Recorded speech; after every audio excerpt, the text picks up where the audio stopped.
내 나이 78.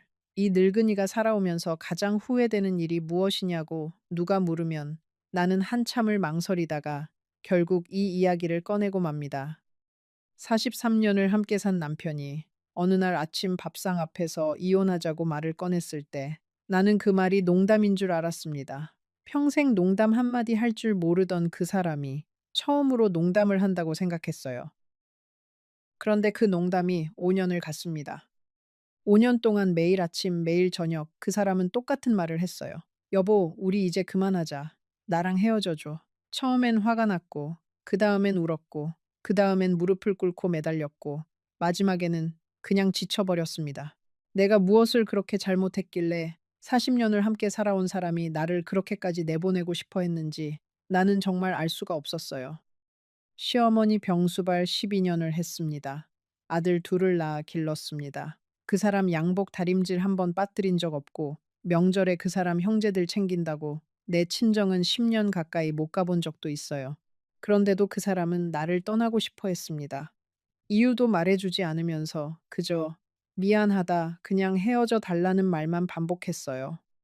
결국 나는 도장을 찍었습니다. 73이라는 나이에 이혼녀라는 이름을 달고 친정 동생 집 작은 방 한 칸으로 들어가던 그날, 나는 내 인생이 끝났다고 생각했습니다. 하지만 이혼한 지 정확히 1년 후, 그 사람이 왜 그렇게까지 나와 헤어지자고 고집했는지 그 이유를 알게 되었습니다.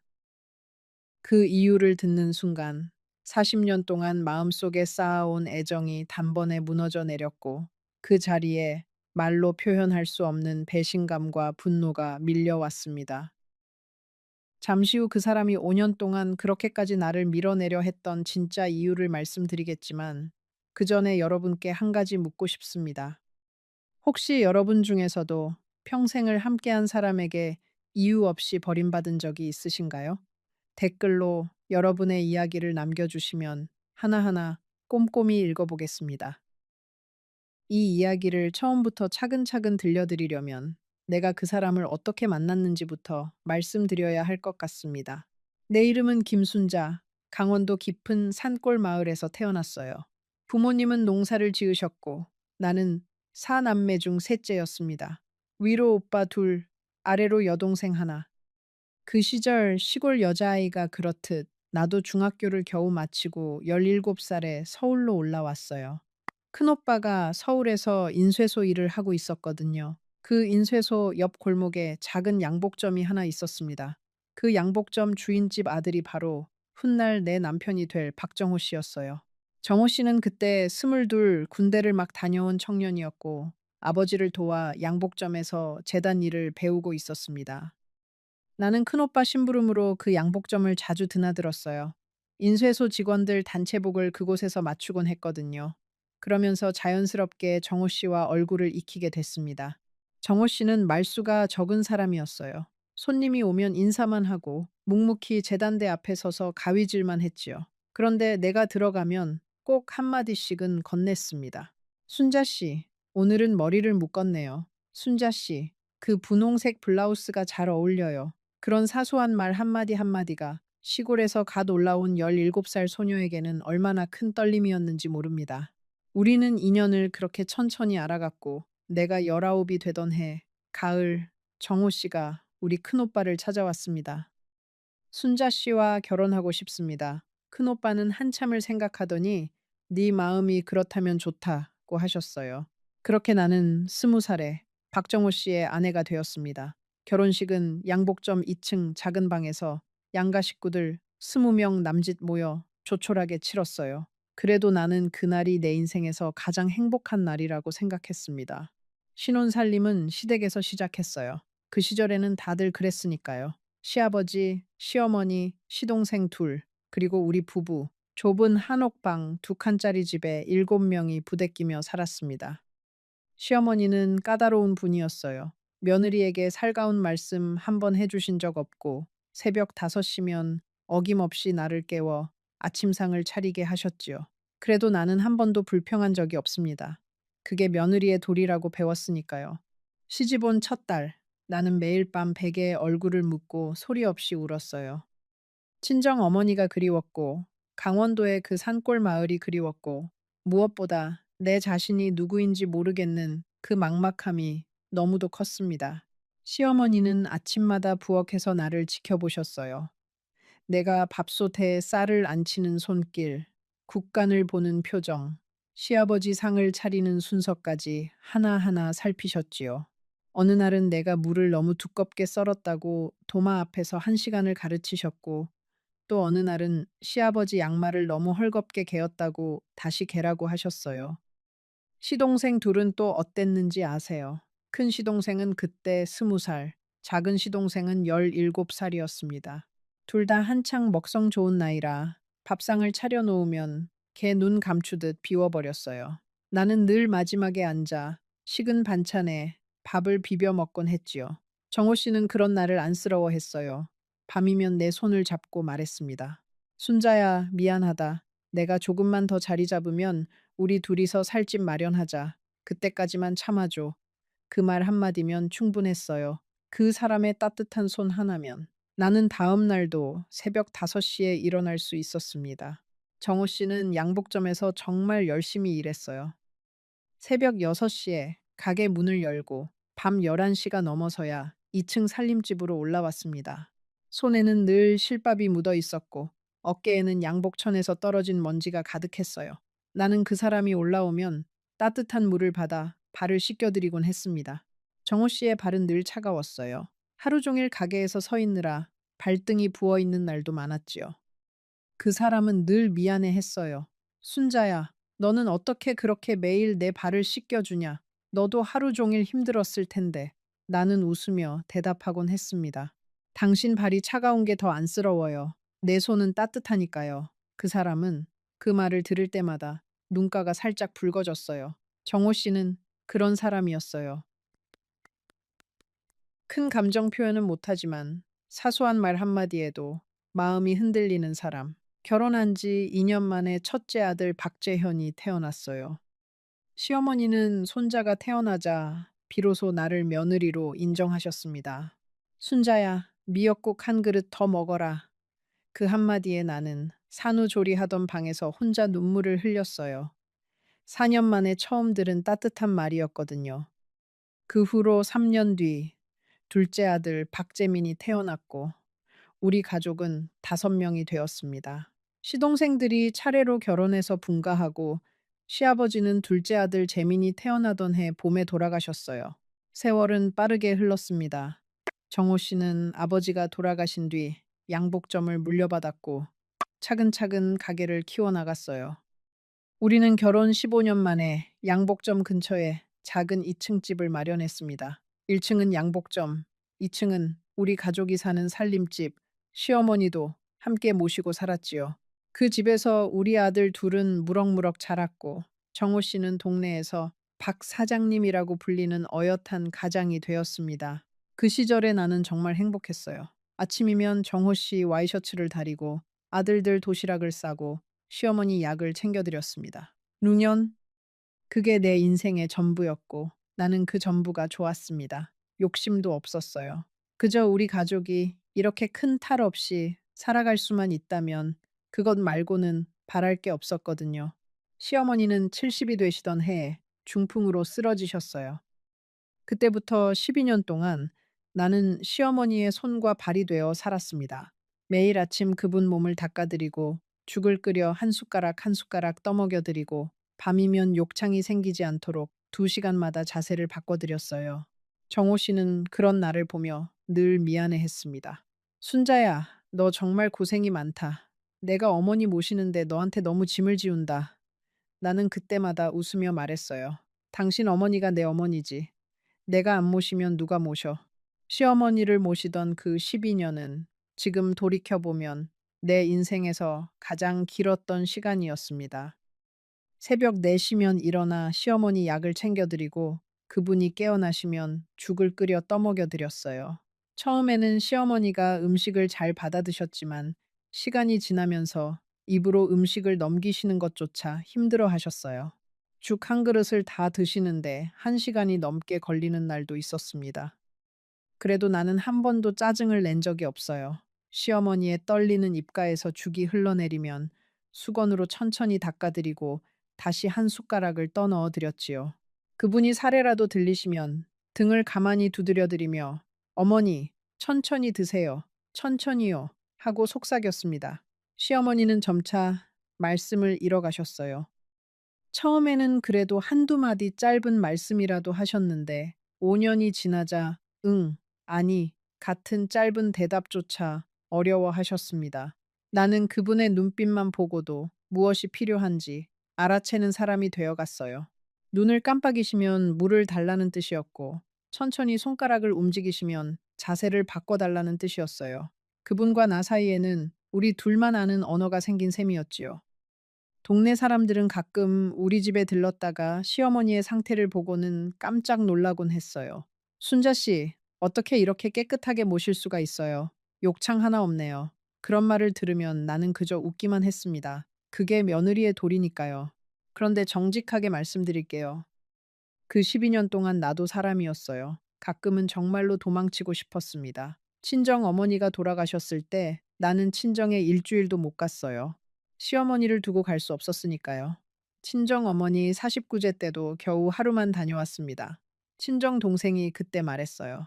언니, 어떻게 친정 어머니 49제에 하루만 와? 언니 너무한 거 아니야. 나는 그 말에 아무 대답도 못하고 그저 눈물만 흘렸어요.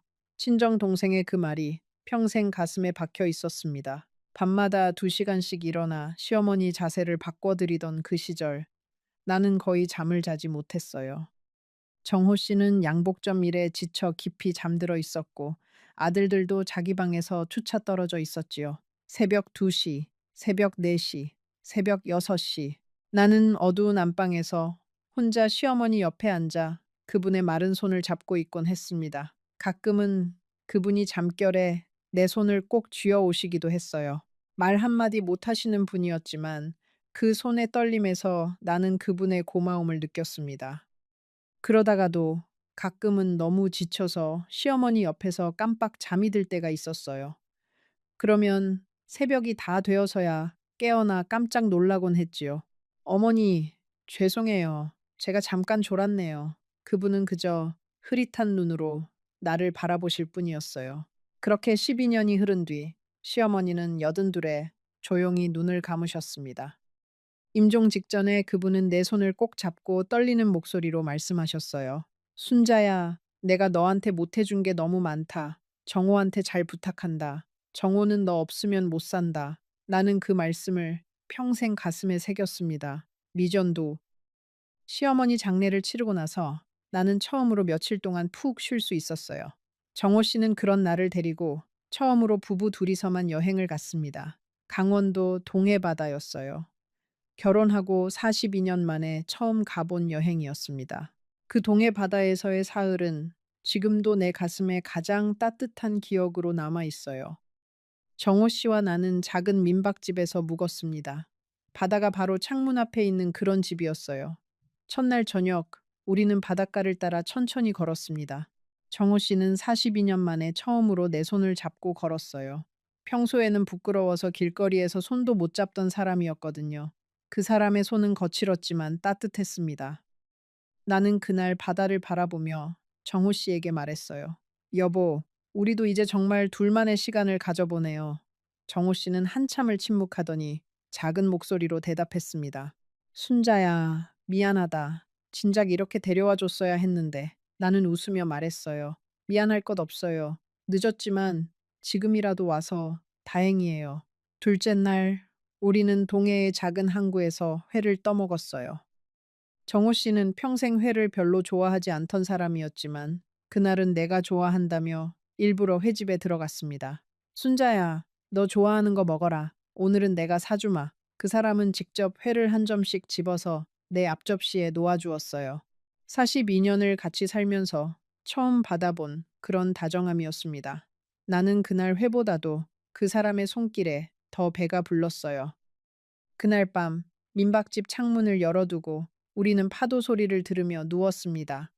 정호 씨는 천장을 바라보며 혼잣말처럼 말했어요. 순자야, 우리 앞으로 자주 이렇게 여행 다니자. 어머니 모시느라 못 다닌 거 다 채워주마. 나는 그 사람의 어깨에 머리를 기대고 고개를 끄덕였습니다. 그 바닷가에서 정호 씨는 내 손을 잡고 말했어요. 순자야, 이제부터는 너만 위해서 살자. 우리 아들들도 다 컸고 어머니도 편안히 가셨으니 이제부터는 우리 둘만의 시간이야. 나는 그 사람의 말에 눈물을 흘리며 고개를 끄덕였습니다.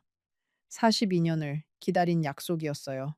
이제 정말로 정호 씨와 둘이서 노년을 행복하게 보낼 수 있겠구나, 그렇게 생각했습니다. 그런데 그 여행에서 돌아온 지 정확히 3개월 뒤 정호 씨가 처음으로 그 말을 꺼냈습니다. 순자야, 우리 이혼하자. 처음 그 말을 들었을 때 나는 잘못 들은 줄 알았어요. 우리는 아침 밥상 앞에 앉아 있었고 정호 씨는 평소처럼 멸치볶음을 집어 입에 넣고 있었습니다. 그런데 갑자기 젓가락을 내려놓고 고개도 들지 않은 채로 그 말을 꺼낸 거예요. 여보, 무슨 말씀이세요? 농담도 참. 나는 어색하게 웃었습니다. 그런데 정호 씨는 웃지 않았어요. 그저 천천히 고개를 들어 나를 똑바로 쳐다보며 다시 한번 또박또박 말했습니다. 이혼하자. 우리 그만 살자. 그날부터 내 인생은 완전히 달라졌습니다. 정호 씨는 매일 그 말을 했어요. 아침에도, 저녁에도, 잠자리에 들기 전에도, 순자야, 미안하다. 그냥 이혼해줘. 처음에는 너무 충격을 받아서 말도 못했어요. 두 번째 주가 되자 화가 났습니다. 당신, 미쳤어요? 40년을 같이 산 사람한테 갑자기 이게 무슨 짓이에요? 세 번째 주가 되자 울었습니다. 내가 뭘 잘못했어요? 말을 해야 알지. 이유도 없이 무작정 헤어지자고만 하면 내가 어떻게 해요? 정호 씨는 그 어떤 질문에도 답하지 않았어요. 그저 미안하다라는 말만 반복했습니다. 다른 여자가 생긴 거냐고 물었어요. 아니라고 했습니다. 내가 뭘 잘못했냐고 물었어요. 아무것도 잘못하지 않았다고 했습니다. 그럼 도대체 왜 헤어지자는 거냐고 따져 물으면 그 사람은 그저 고개를 푹 숙이고 침묵했어요. 그 첫 해는 정말 지옥 같았습니다. 매일 아침 눈을 뜨면 가슴이 먼저 답답해졌어요. 오늘도 그 사람이 또 그 말을 꺼낼까? 오늘은 어떻게 그 말을 막아야 할까? 그런 생각에 아침 밥상도 제대로 차리지 못하는 날이 많았습니다. 정호 씨는 점차 집에 들어오는 시간이 늦어졌어요. 양복점이 끝나고도 한참 동안 돌아오지 않았지요. 어떤 날은 새벽 1시가 다 되어서야 들어오기도 했습니다. 나는 그 사람이 들어올 때까지 거실에 불을 켜놓고 기다렸어요. 정호 씨는 문을 열고 들어오면서 나를 보고 깜짝 놀라곤 했습니다. 순자야, 왜 안 자고 있어? 빨리 들어가서 자. 나는 그저 당신 안 들어오는데 어떻게 자요? 라고만 대답했지요. 그러면 그 사람은 또 그 말을 했어요. 나 기다리지 마. 그냥 이혼하자. 두 번째 해가 되자 나는 정호 씨가 변했다는 걸 인정할 수밖에 없었습니다. 그 사람은 점점 마르기 시작했어요. 양복점에서 일할 때도 자주 기침을 했고 어떤 날은 한참 동안 화장실에 들어가서 나오지 않았습니다. 한 번은 내가 점심을 차려놓고 양복점으로 내려갔는데 정호 씨가 가게 한쪽 구석에서 손수건을 입에 대고 기침을 하고 있었어요. 그 손수건에 무언가 묻어 있는 것 같았는데 그 사람은 황급히 손수건을 호주머니에 넣고 나를 향해 미소를 지었습니다. 순자야, 점심 먹으러 왔어? 나 지금 바쁘니까 너 먼저 먹어라. 나는 그날 정호 씨의 얼굴이 너무도 창백했다는 것을 알았지만 그저 양복점 일이 힘들어서 그런 거라고 생각했어요. 지금 돌이켜보면 그때부터 그 사람의 몸은 이미 무너지고 있었던 거예요. 그런데 나는 그것도 모르고 그저 그 사람이 매일 이혼을 요구한다는 그 사실에만 매달려 울고만 있었어요. 40년을 같이 산 아내가 남편의 그런 변화 하나도 알아채지 못했다는 게 지금도 너무 한스럽습니다. 세 번째 해가 되자 나는 정호 씨에게 다른 여자가 생긴 것이 분명하다고 확신하게 되었어요. 그것 말고는 그 사람이 이렇게까지 나와 헤어지려 할 이유가 없다고 생각했거든요. 어느 날 나는 마음을 굳게 먹고 양복점으로 내려갔습니다. 가게에서 정호 씨와 단둘이 마주 앉아 떨리는 목소리로 물었어요. 여보, 솔직하게 말해줘요. 누구예요? 그 여자가 누구예요? 내가 다 받아줄 테니까 누구인지만이라도 말해줘요. 정호 씨는 한참을 침묵하더니 천천히 고개를 들어 나를 바라봤습니다. 그 사람의 눈에는 깊은 슬픔이 가득했어요. 순자야, 정말 다른 여자는 없다. 절대로 없어. 그런 일은 절대로 없다. 그 눈빛이 너무도 진실해서 나는 그 사람의 말을 믿을 수밖에 없었어요. 그런데 그렇다면 도대체 왜냐는 질문에는 또 그 사람이 침묵했지요. 그럼 왜요? 다른 여자도 아니라면 도대체 왜 이러는 거예요? 정호 씨는 그저 고개를 떨군 채로 미안하다라는 말만 반복했습니다. 네 번째 해가 되자 나는 거의 모든 것을 포기했어요. 매일 같이 듣는 이혼해 달라는 그 말에 더 이상 화도 안 났고 더 이상 눈물도 안 났습니다. 그저 마음 한쪽이 텅 비어가는 느낌이었어요. 정호 씨는 그 무렵부터 집에서 음식을 거의 먹지 않았습니다. 내가 차려놓은 밥상 앞에 앉기는 했지만 두세 숟가락 떠먹다가 그만 일어나곤 했지요. 여보, 왜 안 드세요? 하고 물으면 그저 속이 안 좋아서 그래 라고만 대답했어요. 나는 그 무렵부터 그 사람을 위해 죽을 끓이기 시작했습니다. 시어머니에게 끓여드리던 그 죽처럼 정성을 다해서 끓였어요. 그런데도 정호 씨는 그 죽조차 절반도 비우지 못했습니다. 가끔은 밤중에 화장실에서 그 사람의 신음소리가 들렸어요. 내가 걱정이 되어 "여보, 괜찮아요?" 하고 문 너머로 물으면 그 사람은 황급히 "괜찮다. 그냥 잠깐 속이 안 좋아서 그래." 라고 대답하곤 했습니다. 나는 그때마다 그저 "병원에 가보세요." 라고만 했지요. 그 사람은 "걱정 마라. 별일 아니다." 라고 손사래를 쳤어요. 그렇게 우리는 같은 집에 살면서도 서로 다른 세상에 살고 있었던 거예요. 나는 아들들에게 이 사실을 알리지 않았습니다. 큰아들 재현이는 그때 43, 둘째 재민이는 40이었어요. 둘 다 결혼해서 가정을 꾸리고 있었고, 큰아들은 부산에서, 둘째는 인천에서 살고 있었습니다. 멀리 사는 아들들에게 부모의 이런 일을 알려서 걱정 끼치고 싶지 않았어요. 그 시절의 어머니라면 누구나 그랬을 거예요. 자식한테는 좋은 모습만 보이고 싶은 게 어머니 마음이니까요. 그렇게 1년이 흘렀습니다. 정호 씨는 여전히 매일 이혼을 요구했고 나는 매일 거절했어요. 그러던 어느 날 정호 씨가 양복점을 정리하기 시작했습니다. 평생을 함께한 그 가게를 동네 후배에게 헐값으로 넘겨버린 거예요. 나는 너무 놀라서 물었습니다. 여보, 왜 갑자기 가게를 정리해요? 그 사람은 그저 짧게 대답했어요. 이제 그만할 때가 됐어. 양복점을 정리하던 날, 나는 가게 앞에서 한참을 서 있었어요. 정호 씨가 40년 동안 일했던 그 작은 가게, 시아버지로부터 물려받아 둘이서 키워온 그 가게. 간판이 내려지고 안에 있던 재단기와 재봉틀이 트럭에 실리는 모습을 보면서 나는 가슴이 무너지는 것 같았습니다. 동네 사람들이 하나둘씩 지나가며 인사를 했어요. 박 사장님, 가게 정리하시는구나. 그동안 수고 많으셨습니다. 정호 씨는 그들에게 일일이 허리를 굽혀 인사를 했지요. 그 사람의 굽은 등을 보며 나는 처음으로 그 사람이 정말로 늙었다는 것을 깨달았어요. 그날 저녁, 우리는 텅 빈 양복점 2층 살림집으로 함께 올라갔습니다. 정호 씨는 거실 소파에 앉아 한참 동안 말이 없었어요. 나는 부엌에서 그 사람을 위해 따뜻한 차를 끓였습니다. 정호 씨는 차를 한 모금 마시더니 천천히 말했어요. 순자야, 미안하다. 정말 미안하다. 나는 그날도 그 사람의 말이 무슨 뜻인지 몰랐지만 그저 그 사람 옆에 조용히 앉아 있었습니다. 가게를 정리한 정호 씨는 집에서도 점점 말이 없어졌습니다.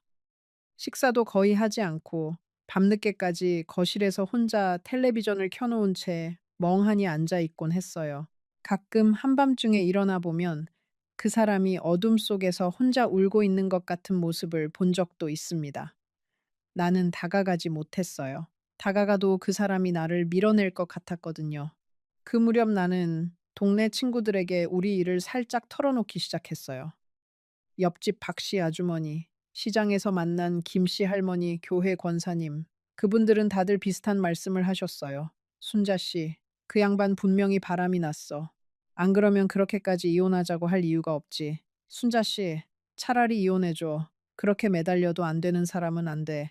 남자들이 다 그래. 늙으면 늙을수록 더해. 나는 그 말씀들을 들으며 더 깊은 우울에 빠져들었어요. 어떤 날은 정호 씨의 양복 호주머니를 뒤지기도 했습니다. 무엇이라도 단서가 나올까 해서요. 그런데 그 사람의 호주머니에서는 늘 약봉지만 나왔어요. 처음 보는 약들이었습니다. 나는 그 약 이름을 종이에 적어두고 동네 약국에 가서 물어보려 했지만 결국 용기가 나지 않아 그만두었지요. 40년을 같이 산 남편 몰래 그 사람의 약을 조사한다는 게 그 자체로 너무도 잔인하게 느껴졌거든요. 그러던 어느 겨울날 새벽, 정호 씨가 짐을 싸기 시작했습니다. 옷가지 몇 벌과 책 몇 권, 그리고 양복점에서 쓰던 낡은 가위 하나, 그게 전부였어요. 나는 그 모습을 부엌 문 뒤에 숨어서 지켜보고 있었습니다. 가슴이 무너져 내리는 것 같았지만 차마 가지 말라는 말이 입에서 나오지 않았어요.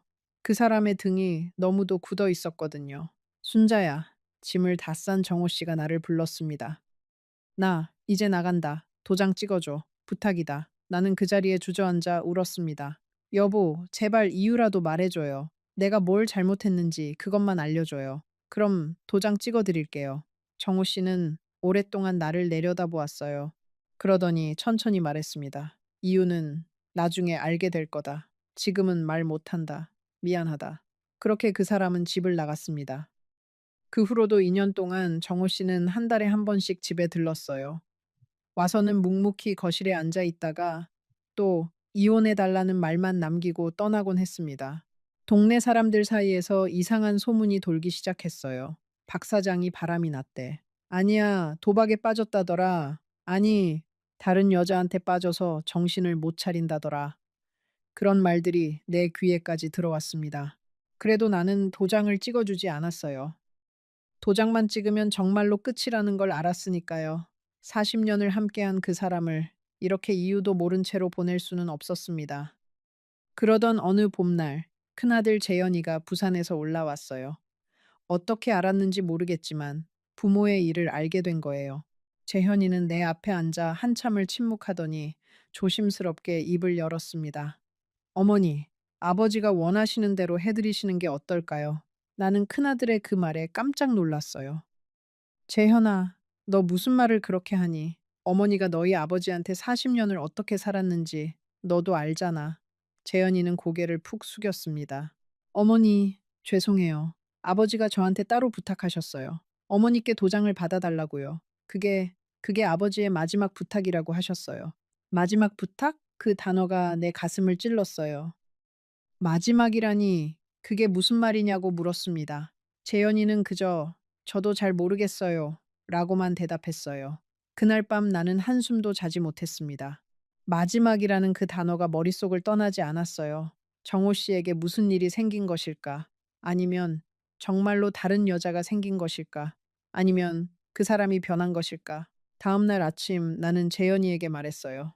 알았다. 도장 찍어드리마. 그렇게 우리는 결혼 43년 만에 법적으로 남남이 되었습니다. 73의 나이에 이혼녀가 된 거예요. 동네 사람들은 수군거렸고, 친정 식구들은 안타까워했고, 아들들은 무거운 표정으로 침묵했습니다. 이혼한 날 저녁, 나는 정호 씨를 따로 만났어요.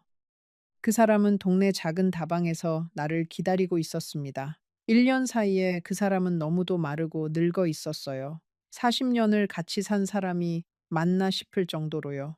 나는 그 사람 앞에 앉아 차분하게 물었습니다. 여보, 이제 다 끝났으니까 말해줘요. 왜 그랬어요? 정호 씨는 한참을 침묵하더니 떨리는 목소리로 말했어요. 순자야, 미안하다. 1년만, 1년만 기다려줘. 1년 뒤에 모든 걸 다 말해줄게. 나는 더 묻지 않았어요. 그 사람의 눈빛이 너무도 슬퍼서 차마 더 캐묻지 못했습니다. 그렇게 우리는 헤어졌고 나는 친정 동생 집 작은 방으로 들어갔어요. 그 사람은 어디로 갔는지 나는 알지 못했습니다. 아들들에게 물어봐도 아버지가 어디로 가셨는지는 저희도 잘 몰라요라는 대답뿐이었어요. 잠시 후 정호 씨가 왜 그토록 끈질기게 이혼을 요구했는지 그 진짜 이유를 여러분께 말씀드릴 텐데 그 이유를 듣는 순간 여러분도 저처럼 가슴이 무너지실 거예요. 이혼하고 처음 몇 달은 정말 힘들었어요. 친정 동생 집에 얹혀 사는 것도 미안했고 무엇보다 40년 동안 한 사람을 위해 차렸던 밥상을 이제는 나 혼자만을 위해 차린다는 게 너무 낯설었습니다. 새벽에 눈을 뜨면 습관처럼 옆자리를 더듬었어요. 그 사람의 따뜻한 몸을 찾으려고요. 그런데 옆자리는 늘 차갑게 비어 있었습니다. 밥을 먹다가도 자꾸 그 사람 몫을 더 푸곤 했어요. 텔레비전을 보다가도 여보, 이것 좀 봐요 라고 부르려다가 입을 다물었고요. 40년이라는 세월은 그렇게 무서운 거예요. 머리로는 헤어졌다는 걸 알지만 몸은 도무지 그 사람의 부재를 받아들이지 못하는 거지요. 친정 동생은 그런 나를 안쓰러워했어요. 언니, 그 양반 잊어. 그 양반이 언니한테 이렇게 한 거 잘못한 거야. 언니가 뭐 부족해서 그 양반이 떠났겠어. 그 양반이 잘못한 거지. 동생의 그 말이 위로가 되긴 했지만 내 마음 깊은 곳에서는 자꾸 다른 목소리가 들렸어요. 아니야. 분명히 이유가 있을 거야. 그 사람이 그럴 사람이 아니야. 아들들도 가끔씩 와서 나를 위로해 주었어요. 큰아들 재현이는 부산에서 일부러 시간을 내서 한 달에 2번씩 올라왔습니다. 둘째 재민이는 인천에서 가까우니까 거의 매주 와서 반찬을 가져다 주곤 했어요. 그런데 이상하게도 두 아들 모두 아버지 얘기는 한마디도 꺼내지 않았습니다. 내가 너희 아버지는 잘 계시니? 라고 물으면 둘 다 어색하게 시선을 피하며 네, 잘 계세요 라고만 대답했어요. 그러던 어느 가을날 오후 친정 동생 집 마당에서 빨래를 널고 있는데 대문 앞에 낯선 차 한 대가 멈춰 섰습니다. 검은색 승용차였어요. 그 차에서 한 중년 남자가 내렸는데 검은 양복을 입고 손에는 작은 봉투를 들고 있었습니다. 그 남자가 나를 보더니 정중하게 인사를 했어요. 안녕하세요. 혹시 김순자 여사님이십니까? 나는 빨래 바구니를 내려놓고 의아한 표정으로 그를 쳐다봤어요. 그런데요, 누구신지 남자는 명함을 내밀었습니다. 어느 변호사, 사무실에서 일한다는 변호사였어요. 여사님, 박정호 선생님의 부탁으로 찾아왔습니다. 정호 씨라는 이름을 듣는 순간 내 심장이 쿵 내려앉았습니다. 1년 동안 한 번도 연락이 없던 그 사람의 이름을 모르는 사람의 입에서 듣게 된 거예요. 저희 사무실에서 일주일 전에 박정호 선생님의 위임을 받았습니다. 여사님께 이 봉투를 전해드리라고 하셨어요. 그리고 한 가지 더 말씀드릴 게 있습니다. 변호사는 잠시 머뭇거리더니 차분한 목소리로 말했어요. 박정호 선생님께서는 지난주 화요일에 돌아가셨습니다. 폐암 말기였습니다. 나는 그 자리에 그대로 주저앉았습니다. 빨래 바구니가 옆으로 쓰러지면서 마당에 빨래들이 흩어졌어요. 가을 햇살이 그 빨래들 위로 무심하게 쏟아졌고 나는 손에 든 명함만 멍하니 내려다보고 있었습니다. 변호사는 한참을 그 자리에 서 있다가 조용히 봉투를 내 손에 쥐어주고 떠났어요. 그 봉투에는 정호 씨가 직접 쓴 편지 한 통과 작은 일기장 하나가 들어 있었습니다. 일기장 표지에는 그 사람의 익숙한 글씨로 순자에게라고 적혀 있었어요. 43년을 같이 산 그 사람의 글씨를 보는 순간 나는 봉투를 가슴에 안고 한참을 울었습니다. 그날 밤 친정 동생이 잠든 후에 나는 작은 방 불을 켜고 그 편지를 펼쳤어요. 편지지는 정호 씨가 양복점에서 늘 쓰던 그 누런 줄 종이였습니다. 그 사람의 떨리는 글씨로 적힌 첫 문장은 이랬어요. 순자야, 이 편지를 네가 읽을 때쯤이면 나는 이미 이 세상 사람이 아닐 거다. 그 문장을 읽고 나는 또 한참을 울었습니다. 새벽이 다 되어서야 겨우 정신을 차리고 떨리는 손으로 편지를 끝까지 읽어 내려갔어요. 정호 씨는 편지에서 모든 것을 고백했습니다. 시어머니가 돌아가시고 우리가 동해 바다로 여행을 다녀온 그해 여름, 그 사람은 동네 병원에서 정기 검진을 받았어요. 검진 결과 폐에 그림자가 보인다고 했답니다. 큰 병원에 가서 정밀 검사를 받은 결과 폐암 3기였어요. 의사는 길어야 2, 3년이라고 했습니다. 그 사람은 그 말을 듣고 병원에서 나오면서 결심했답니다. 순자에게는 절대로 알리지 말자. 알리면 그 사람은 또 10년 넘게 시어머니 병수발하던 그때처럼 나를 돌보느라 자기 인생을 다 쏟아부을 거다. 나는 그렇게 그 사람을 또 고생시킬 수 없다. 그래서 그 사람은 그날부터 나를 밀어내기 시작한 거예요. 매일같이 이혼을 요구한 것도, 양복점을 헐값에 처분한 것도, 집을 나간 것도 모두 다 나를 자기 곁에서 떼어놓기 위해서였습니다. 편지에는 이렇게 적혀 있었어요. 순자야, 내가 너한테 평생 미안한 게 2가지가 있다. 첫째는 우리 어머니 12년 동안 너 혼자 모시게 한 것. 둘째는 이번에 또 너를 내 병수발에 매달리게 할 뻔한 것. 너는 시어머니 모시느라 내 친정에도 못 가고 내 인생도 못 살았다. 그런데 이번엔 또 내 병수발이라니. 나는 차마 그럴 수가 없었다. 나는 그 편지를 다 읽고 한참 동안 멍하니 천장만 바라봤어요. 가슴속에서 뭐라고 말로 다 표현할 수 없는 감정이 일렁였습니다. 그 사람이 죽었다는 슬픔, 그 사람이 그 큰 병을 혼자 짊어졌다는 안타까움, 40년을 같이 산 사람이 마지막 1년을 나 없이 보냈다는 외로움. 그런데 그 모든 감정 위로 가장 강하게 솟구쳐 오르는 감정이 하나 있었습니다. 그건 바로 분노였어요. 그 사람을 향한 분노. 40년을 같이 산, 나를 끝까지 믿어주지 않은 그 사람을 향한 깊고 깊은 분노였습니다. 여러분, 솔직히 말씀드릴게요. 그 편지를 읽고 첫째로 든 감정은 슬픔이 아니라 배신감이었어요. 나는 일기장을 손에 쥔 채로 그 자리에서 소리를 죽이며 울부짖었습니다. 여보, 어떻게 그럴 수 있어요? 어떻게 그럴 수가 있어요? 40년을 같이 산 내가 그렇게 못 믿어웠어요. 내가 당신을 못 돌볼 것 같았어요. 내가 그렇게 약해 보였어요? 나는 그 사람이 정말로 미웠습니다. 그 사람의 사랑이 너무 깊어서 오히려 그게 나에게는 가장 큰 배신이었어요. 사람이 사람을 사랑할 때는 좋은 것도 힘든 것도 같이 나누는 거잖아요. 그런데 그 사람은 가장 힘든 마지막 1년을 나와 나누지 않고 혼자 짊어졌어요. 그게 사랑일까요? 나는 그게 사랑이 아니라 일종의 오만이라고 생각했습니다. 순자는 약해서 못 견딘다. 순자한테는 이 짐을 지울 수 없다. 그 사람은 나를 보호한다는 명목으로 사실은 나를 자기 인생에서 밀어낸 거예요. 40년을 같이 산 동반자에게 마지막 1년을 함께 할 자격조차 주지 않은 거예요. 나는 그 사실이 정말로 화가 났습니다. 지금 이 이야기를 듣고 계신 여러분 중에도 사랑하는 사람한테서 너를 위해서 라는 이유로 배제당해 본 분이 계실 거예요. 그 마음 정말로 복잡합니다. 분명히 나를 위해서 한 일이라는 걸 머리로는 이해해요. 그런데 가슴은 그 사람을 용서할 수가 없어요. 그날 밤 이후 나는 일주일 동안 아무것도 먹지 못했습니다. 친정 동생은 걱정이 되어 의사를 부르려 했지만 나는 한사코 거절했어요. 나 괜찮아. 그냥 좀 자야겠다. 그렇게 말하고는 작은 방에 틀어박혀 그 사람이 남긴 일기장을 펼쳤습니다. 일기장은 정호 씨가 폐암 진단을 받은 그날부터 시작되고 있었어요.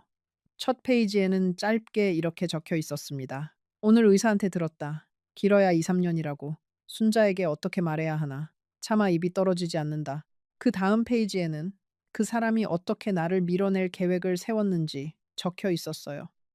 순자는 마음이 약한 사람이다. 내가 아프다는 걸 알면 시어머니 때처럼 자기 인생을 다 쏟아부을 거다. 나는 그걸 2번이나 그 사람한테 시킬 수 없다. 그렇다면 방법은 하나. 그 사람이 나를 미워하게 만들어야 한다. 그래야 내가 떠난 뒤에도 그 사람이 자기 인생을 살아갈 수 있다. 일기장의 그 다음 페이지부터는 그 사람이 매일 나에게 이혼을 요구하면서 얼마나 괴로워했는지가 적혀 있었습니다. 오늘 또 순자에게 이혼하자고 말했다. 순자가 울었다. 나도 부엌에서 혼자 울었다. 이 거짓말을 언제까지 해야 하는 건지 모르겠다. 오늘은 순자가 무릎을 꿇었다. 내가 뭘 잘못했냐고 물었다. 나는 아무 말도 못했다. 너무 미안해서 그 자리를 피하고 싶었다. 순자야, 미안하다. 정말 미안하다. 이게 내가 너한테 해줄 수 있는 마지막 사랑이다. 일기장의 그 페이지들을 넘기면서 나는 그 사람이 매일 밤 어떤 마음으로 잠들었을지 짐작이 갔어요. 오늘 밤도 순자가 거실에서 나를 기다리고 있었다. 새벽 1시였다. 내가 늦게 들어가는 게 그 사람을 더 힘들게 한다는 걸 안다. 그래도 일찍 들어가면 또 같이 잠자리에 들어야 하고, 그러면 또 그 사람한테 이혼해 달라는 말을 해야 한다. 그게 너무 괴롭다. 순자가 오늘 양복점에 점심을 가져왔다. 내가 가게 한쪽에서 기침을 하다가 손수건에 묻은 자국을 보고 말았는데 황급히 호주머니에 넣었다. 순자가 봤을까? 봤다면 큰일이다. 그 사람이 알게 되면 모든 계획이 무너진다. 그 페이지를 읽으면서 나는 가슴이 너무 아파서 한참을 일기장을 덮고 있었어요. 40년을 같이 산 남편이 자기 손수건에 묻은 그 자국을 나에게 들킬까봐 그렇게 두려워했다니. 그 사람은 정말로 끝까지 자기의 고통을 나에게 보이지 않으려고 안간힘을 썼던 거예요. 일기장의 어느 페이지에는 이런 글도 적혀 있었습니다. 오늘 병원에 가서 검사 결과를 들었다. 의사가 이제 길어야 1년이라고 했다. 집에 돌아오는 길에 순자가 좋아하던 동네 빵집 앞을 지나갔다. 40년 동안 순자가 좋아하는 그 단팥빵을 한 번도 사들고 들어간 적이 없다. 오늘은 사가지고 들어갈까 했지만 결국 사지 않았다. 내가 잘해주면 순자는 더 매달릴 것이다. 그러면 더 미워하기 힘들어진다. 미안하다, 순자야. 너한테 그렇게 작은 다정함 하나조차 못 베푼다. 그 페이지를 읽고 나는 거실에 나가 단팥빵 봉지를 찾았어요. 그 사람이 떠난 뒤로도 나는 가끔 그 동네 빵집에서 단팥빵을 사와서 혼자 먹곤 했거든요. 그런데 그 사람이 40년 동안 그 빵을 한 번도 사오지 않았던 게 사실은 일부러 그랬던 거였어요. 가장 마지막 순간에까지 그 사람은 나를 사랑하는 자기 마음을 감추려 했던 거예요. 그 다음 페이지에는 정호 씨가 양복점을 정리하던 그날 밤의 일기가 적혀 있었어요. 오늘 양복점을 후배에게 넘겼다. 평생을 같이 한 그 가게다. 그 안에 내 청춘이 다 묻혀 있다. 그런데 후배에게는 시세의 절반 값에 넘겼다. 후배가 미안해 하길래 이게 내 마지막 선물이라고 했더니 그 친구가 눈물을 보였다. 후배는 내 사정을 안다. 의사한테 같이 다녔으니까. 그런데 오늘 순자는 그것도 모르고 왜 이렇게 갑자기 정리하느냐고 물었다. 그 사람한테 정말 미안하다. 나중에 순자가 이 모든 걸 알게 되면 그 사람은 나를 얼마나 미워할까. 미움받아 마땅하다. 정호 씨가 양복점을 그 후배에게 헐값으로 넘긴 이유도 그제야 알게 된 거예요. 그 후배는 정호 씨의 비밀을 알고 있던 유일한 사람이었던 거지요. 40년을 같이 산 아내보다 그 후배가 그 사람의 마지막을 더 가까이서 지켜본 셈이었어요. 나는 그 사실에 또 한 번 가슴이 무너졌습니다. 나는 그 일기장을 읽으면서 또 울었습니다. 분노가 슬픔으로 바뀌고 슬픔이 다시 분노로 바뀌고 그러다가 결국에는 그 모든 감정이 뒤섞여 그저 가슴이 텅 비어버린 것 같은 상태가 되었어요. 그 사람은 정말 끝까지 어리석은 사람이었어요. 40년을 같이 산 아내한테 그 마지막 한 해의 진실조차 나누지 못한 사람이었어요. 그런데 그게 또 그 사람다웠어요. 정호 씨는 언제나 그런 사람이었거든요. 자기 짐을 남에게 지우지 못하는 사람, 자기 슬픔을 남과 나누지 못하는 사람. 그게 그 사람의 다정함이었고, 동시에 그게 그 사람의 가장 큰 결함이었습니다. 일기장의 중간 부분에는 우리 두 아들 재현이와 재민이 얘기도 적혀 있었어요. 그 사람은 아들들에게는 자기 병을 알렸던 거예요. 마지막 1년 동안 그 사람은 두 아들의 집을 번갈아 가며 머물렀습니다. 처음에는 부산 큰아들 집에서 6달, 그 다음에는 인천 둘째 아들 집에서 6달, 그러면서 아들들에게 신신당부했답니다. 어머니께는 절대로 말하지 마라. 어머니께 알리면 너희 어머니가 또 나를 돌보겠다고 달려올 거다. 나는 너희 어머니를 그 고생시키고 싶지 않다. 큰아들 집에서의 일기에는 이렇게 적혀 있었어요. 부산에 내려온 지 2달이 됐다. 며느리가 매일 죽을 끓여준다. 그래도 순자가 끓여주던 그 죽 맛은 안 난다. 40년 동안 순자가 끓여준 죽에 길들여진 입맛이라 다른 사람이 끓여주는 죽은 영 입에 안 맞는다. 그래도 며느리에게 미안해서 다 먹는다. 큰아들은 매일 밤 내 옆에서 자준다. 내가 새벽에 기침을 할 때마다 일어나서 등을 두드려준다. 그 모습을 보면 미안하기도 하고 한편으로는 다행이라는 생각도 든다. 만약 순자가 알았다면 순자는 자기 인생 다 던지고 나를 돌보겠다고 했을 거다. 그건 안 된다. 절대로 안 된다. 둘째 아들 집에서의 일기에는 더 슬픈 글들이 많았어요. 인천에 올라온 지 1달이 됐다. 몸이 점점 더 나빠진다. 이제는 침대에서 일어나는 것도 힘들다. 둘째, 며느리가 너무 잘해준다. 그런데 며느리가 잘해줄수록 순자 생각이 더 난다. 40년을 같이 산 그 사람이 이 마지막 순간에 내 곁에 없다는 게 가슴이 너무 아프다. 그래도 이게 옳은 선택이라고 스스로에게 말한다. 순자를 위해서 한 선택이라고. 그런데 가끔은 정말 모르겠다. 이게 정말로 순자를 위한 건지 아니면 그저 내가 그 사람의 아픈 표정을 보고 싶지 않은 비겁한 선택인지. 그 페이지를 읽으면서 나는 또 한 번 일기장을 가슴에 안고 울었습니다. 그 사람은 끝까지 자기의 선택을 의심하고 있었어요. 그게 정말로 사랑인지 아니면 비겁함인지 40년을 같이 산 사람도 마지막 순간까지 자기 마음을 다 알지 못한 거예요. 사람의 마음이라는 게 그렇게 복잡하다는 걸 나는 그 일기장을 통해서 다시 한번 깨달았습니다. 또 다른 페이지에는 이런 글이 있었습니다.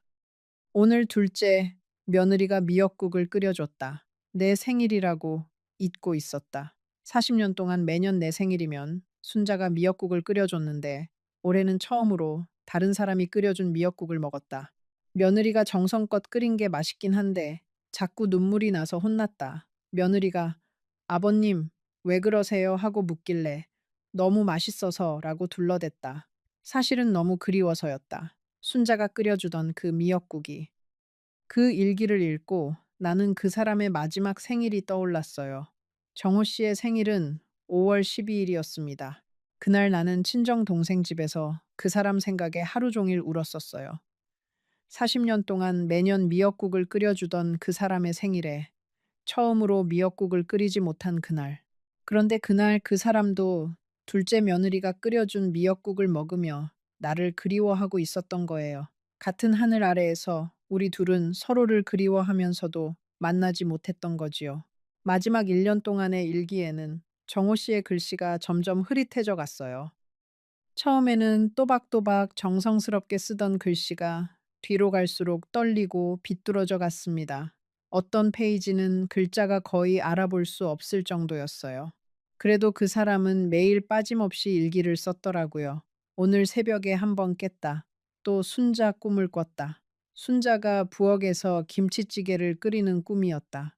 너무 행복했는데 깨고 나니 다 사라졌다. 오늘은 큰 며느리가 산책을 시켜줬다. 부산 바닷가를 둘러보면서 그 동해 바다 여행 생각이 났다. 순자랑 같이 갔던 그 마지막 여행. 그때 순자가 회를 먹으며 그렇게 행복해 했었지. 그 행복을 더 못 줘서 미안하다. 오늘 의사가 한 달이라고 했다. 이제 일기 쓰는 것도 힘들다. 순자에게 마지막 편지를 써야겠다. 그래서 우리 아들들도 그 사람의 부탁을 들어준 거예요. 두 아들이 부모의 이혼 앞에서 침묵했던 이유, 아버지 얘기를 꺼낼 때마다 시선을 피했던 이유, 이혼하자는 아버지 편을 들었던 큰아들 재현이의 어색했던 그 표정, 모든 것이 그제야 이해되었어요. 아들들은 1년 동안 그 무거운 비밀을 짊어지고 있었던 거예요. 아버지의 부탁이라는 이유로 어머니에게 거짓말을 해야만 했던 거예요. 나는 그 사실을 알고 또 한 번 가슴이 무너졌습니다. 우리 아들들도 얼마나 힘들었을까. 매주 어머니 집에 와서 반찬을 나르면서 그 사실을 숨겨야 했던 그 마음이 얼마나 무거웠을까. 일기장을 다 읽고 나서 나는 큰아들 재현이에게 전화를 걸었어요. 새벽 3시였습니다. 재현이는 잠결에 전화를 받았어요. 어머니, 무슨 일이에요? 이 시간에 나는 한참을 침묵하다가 떨리는 목소리로 물었습니다. 재현아, 너 알고 있었니? 수화기 너머에서 큰아들이 길게 한숨을 내쉬는 소리가 들렸어요. 그리고 한참 만에 굵게 떨리는 목소리로 대답했습니다. 네, 어머니. 알고 있었어요. 죄송해요. 정말 죄송해요. 재현이는 그날 새벽 내내 전화기 너머에서 울었어요. 아버지가 처음 저한테 말씀하셨을 때 저도 어머니께 알리려고 했어요. 그런데 아버지가 너무 간곡하게 부탁하시는 거예요. 어머니가 자기 인생을 또 자기 때문에 다 쏟아붓는 걸 보고 싶지 않다고요. 그게 아버지의 마지막 부탁이라고요. 그래서 저는 어머니께 거짓말을 한 거예요. 나는 큰아들의 목소리를 들으며 더 이상 화를 낼 수 없다는 걸 알았습니다. 우리 아들들도 피해자였어요. 그 사람의 어리석은 다정함에 휘말려 자기 어머니에게 거짓말을 해야만 했던 가엾은 아들들. 전화를 끊고 나서 나는 일기장의 마지막 페이지를 펼쳤어요. 그 페이지에는 이렇게 적혀 있었습니다. 오늘 의사가 길어야 한 달이라고 했다. 이제 정말로 마지막이다. 순자에게 변호사를 통해서 이 일기장을 전해줄 거다. 순자가 이걸 읽고 나를 미워해도 좋다. 미워하는 게 그리워하는 것보다 낫다. 순자야, 부디 너만의 인생을 살아라. 너는 43년 동안 나를 위해 살았으니 이제 남은 시간은 너를 위해 살아라. 그게 내가 마지막으로 너에게 부탁하는 거다. 사랑한다. 사랑한다. 그 사람이 43년 동안 한 번도 입 밖으로 꺼내지 못했던 그 세 글자가 일기장의 마지막 페이지에 적혀 있었습니다. 나는 그 글자를 손가락으로 천천히 어루만지며 소리 없이 울었어요. 그 사람은 끝까지, 정말 끝까지 그런 사람이었어요. 사랑한다는 말은 살아생전 단 한 번도 못하면서 죽음을 앞두고서야 종이 위에 적어 놓은 사람. 그날 이후 나는 정호 씨의 무덤을 찾아갔습니다. 둘째 아들 재민이가 모시고 갔어요. 그 사람은 경기도 어느 작은 산 중턱에 묻혀 있었습니다. 무덤 앞에 서서 나는 한참을 말없이 그 사람의 비석을 바라봤어요. 비석에는 그저 박정호 1947년 5월 12일, 2023년 9월 8일이라고만 적혀 있었습니다. 나는 그 무덤 앞에 천천히 앉았어요. 가을 햇살이 따뜻하게 내리쬐는 오후였습니다. 나는 일기장에서 뜯어온 마지막 페이지를 무덤 앞에 펼쳐놓고 그 사람에게 조용히 말했어요. 여보, 당신은 정말 어리석은 사람이에요. 40년을 같이 산 나한테 마지막 1년을 같이 할 자격도 안 주다니요. 여보, 당신은 나를 사랑한다고 했지만 사실 당신은 당신 방식대로만 나를 사랑한 거예요. 나는 떨리는 목소리로 계속 말했습니다. 당신은 내가 약하다고 생각했죠. 시어머니 모시느라 12년을 고생한 나를 또 당신 병수발로 고생시킬 수 없다고 생각했죠. 그런데 여보, 그건 당신 생각이지 내 생각이 아니에요. 나는 40년을 당신과 같이 살았어요. 좋은 것도 같이 나누고 힘든 것도 같이 나누는 게 부부예요. 그런데 당신은 마지막 1년을, 가장 힘든 그 1년을 나와 나누지 않았어요. 그게 나한테는 가장 큰 상처예요. 여보, 그래도 알아요. 당신이 나를 사랑했다는 거. 나는 손등으로 눈물을 닦으며 말했어요. 당신 방식이 어리석었지만 그 어리석음의 뿌리는 결국 사랑이었다는 거. 그래서 나는 당신을 미워하면서도 미워할 수가 없어요. 분노하면서도 결국엔 그리워질 거예요. 40년이라는 세월이 그런 거니까요. 그날 나는 그 무덤 앞에서 한참을 더 머물렀습니다. 둘째 아들 재민이는 멀찍이 떨어진 곳에서 묵묵히 나를 기다리고 있었어요. 해가 산 너머로 기울 무렵 나는 천천히 일어나 마지막으로 그 비석을 어루만지며 말했습니다. 여보, 잘 가세요. 다음 생에 또 만나면 그땐 부디 나한테 모든 걸 다 나눠줘요. 그날 무덤에서 내려오면서 나는 한 가지 결심을 했어요. 정호 씨가 일기장 마지막 페이지에 남긴 그 부탁. 너만의 인생을 살아라. 나는 그 부탁을 들어주기로 했습니다. 그 사람이 어리석은 방식으로 나를 사랑했지만 그래도 그 사랑의 마지막 부탁은 들어줘야겠다고 생각했어요. 친정 동생 집에서 나와 나는 작은 방 한 칸짜리 월세집을 얻었습니다. 동네 복지관에서 노인 한글 교실에 등록도 했어요. 평생 시어머니 모시고 자식 키우느라 책 한 권 제대로 읽어본 적 없는 내가 73세 처음으로 나만의 시간이라는 걸 가져본 거예요. 복지관에서 만난 동년배 할머니들과도 친해졌어요. 매주 화요일과 목요일에는 함께 한글을 배우고, 금요일에는 같이 시장에 가서 장을 보고, 토요일에는 동네 공원을 산책했습니다. 처음에는 어색했어요. 40년 넘게 누군가의 아내, 누군가의 며느리, 누군가의 어머니로만 살아온 내가 그저 김순자라는 한 사람의 이름으로 살아간다는 게 너무도 낯설었거든요. 그런데 시간이 흐르면서 나는 조금씩 그 낯쭌에 익숙해졌어요. 아침에 일어나서 누구의 밥상을 차릴까 고민하지 않아도 되는 것, 텔레비전 채널을 내 마음대로 돌려도 되는 것, 점심을 라면 한 그릇으로 때워도 누구도 뭐라 하지 않는 것. 처음에는 그런 자유가 외로움처럼 느껴졌지만 점점 그 자유가 평온함으로 바뀌어 갔어요. 아들들도 자주 찾아왔습니다. 큰아들 재현이는 한 달에 2번씩 부산에서 올라왔고, 둘째 재민이는 거의 매주 와서 함께 저녁을 먹곤 했어요. 두 아들 모두 어머니에게 거짓말을 했다는 죄책감 때문인지 그 어느 때보다 자주 안부를 물었습니다. 그리고 정호 씨의 일기장은 지금도 내 머리맡 작은 서랍 안에 잘 모셔두었어요. 가끔씩 잠이 오지 않는 밤이면 그 일기장을 펼쳐서 다시 읽어보곤 합니다. 처음 그것을 읽었을 때 느꼈던 그 격렬한 분노는 이제 시간과 함께 많이 누그러졌어요. 그래도 가끔은 그 일기장을 덮으며 혼잣말처럼 중얼거립니다. 여보, 당신 정말 바보 같은 사람이에요. 정말 바보 같았어요. 여러분, 이 이야기를 들으면서 어떤 생각이 드셨나요? 어쩌면 누군가는 정호 씨의 마음을 이해한다고 하실 거예요. 사랑하는 사람에게 자기 병의 짐을 지우고 싶지 않은 그 마음. 분명히 거기에는 깊은 사랑이 있었다고요. 어쩌면 또 다른 누군가는 나의 분노에 공감해 주실 거예요. 40년을 같이 산 사람에게 마지막 진실을 나누지 않은 그 행동이 사랑이라는 이름으로 포장된 또 다른 형태의 외면이었다고요. 나는 지금도 그 답을 모르겠어요. 정호 씨가 옳았는지, 내가 옳았는지, 어쩌면 그 답은 처음부터 없었는지도 모릅니다. 사랑이라는 게 원래 그렇잖아요. 정답이 있는 게 아니라 각자의 방식으로 표현되는 거니까요. 그리고 그 방식이 때로는 사랑하는 사람에게 가장 큰 상처가 되기도 하고요. 다만 내가 이 이야기를 통해 여러분께 꼭 드리고 싶은 말씀은 이거예요. 사랑하는 사람이 있다면 부디 그 사람과 모든 걸 나누세요. 좋은 것도 힘든 것도 무거운 짐까지도 너를 위해서라는 이유로 상대를 배제하지 마세요. 그건 사랑이 아니라 또 다른 형태의 외로움이에요. 해론 게 사랑하는 사람이 가장 원하는 건 보호받는 게 아니라 함께 하는 거니까요. 내 나이 78. 이제 나도 정호 씨를 따라갈 날이 그리 멀지 않았어요. 어쩌면 내년일 수도, 어쩌면 10년 뒤일 수도 있겠지요.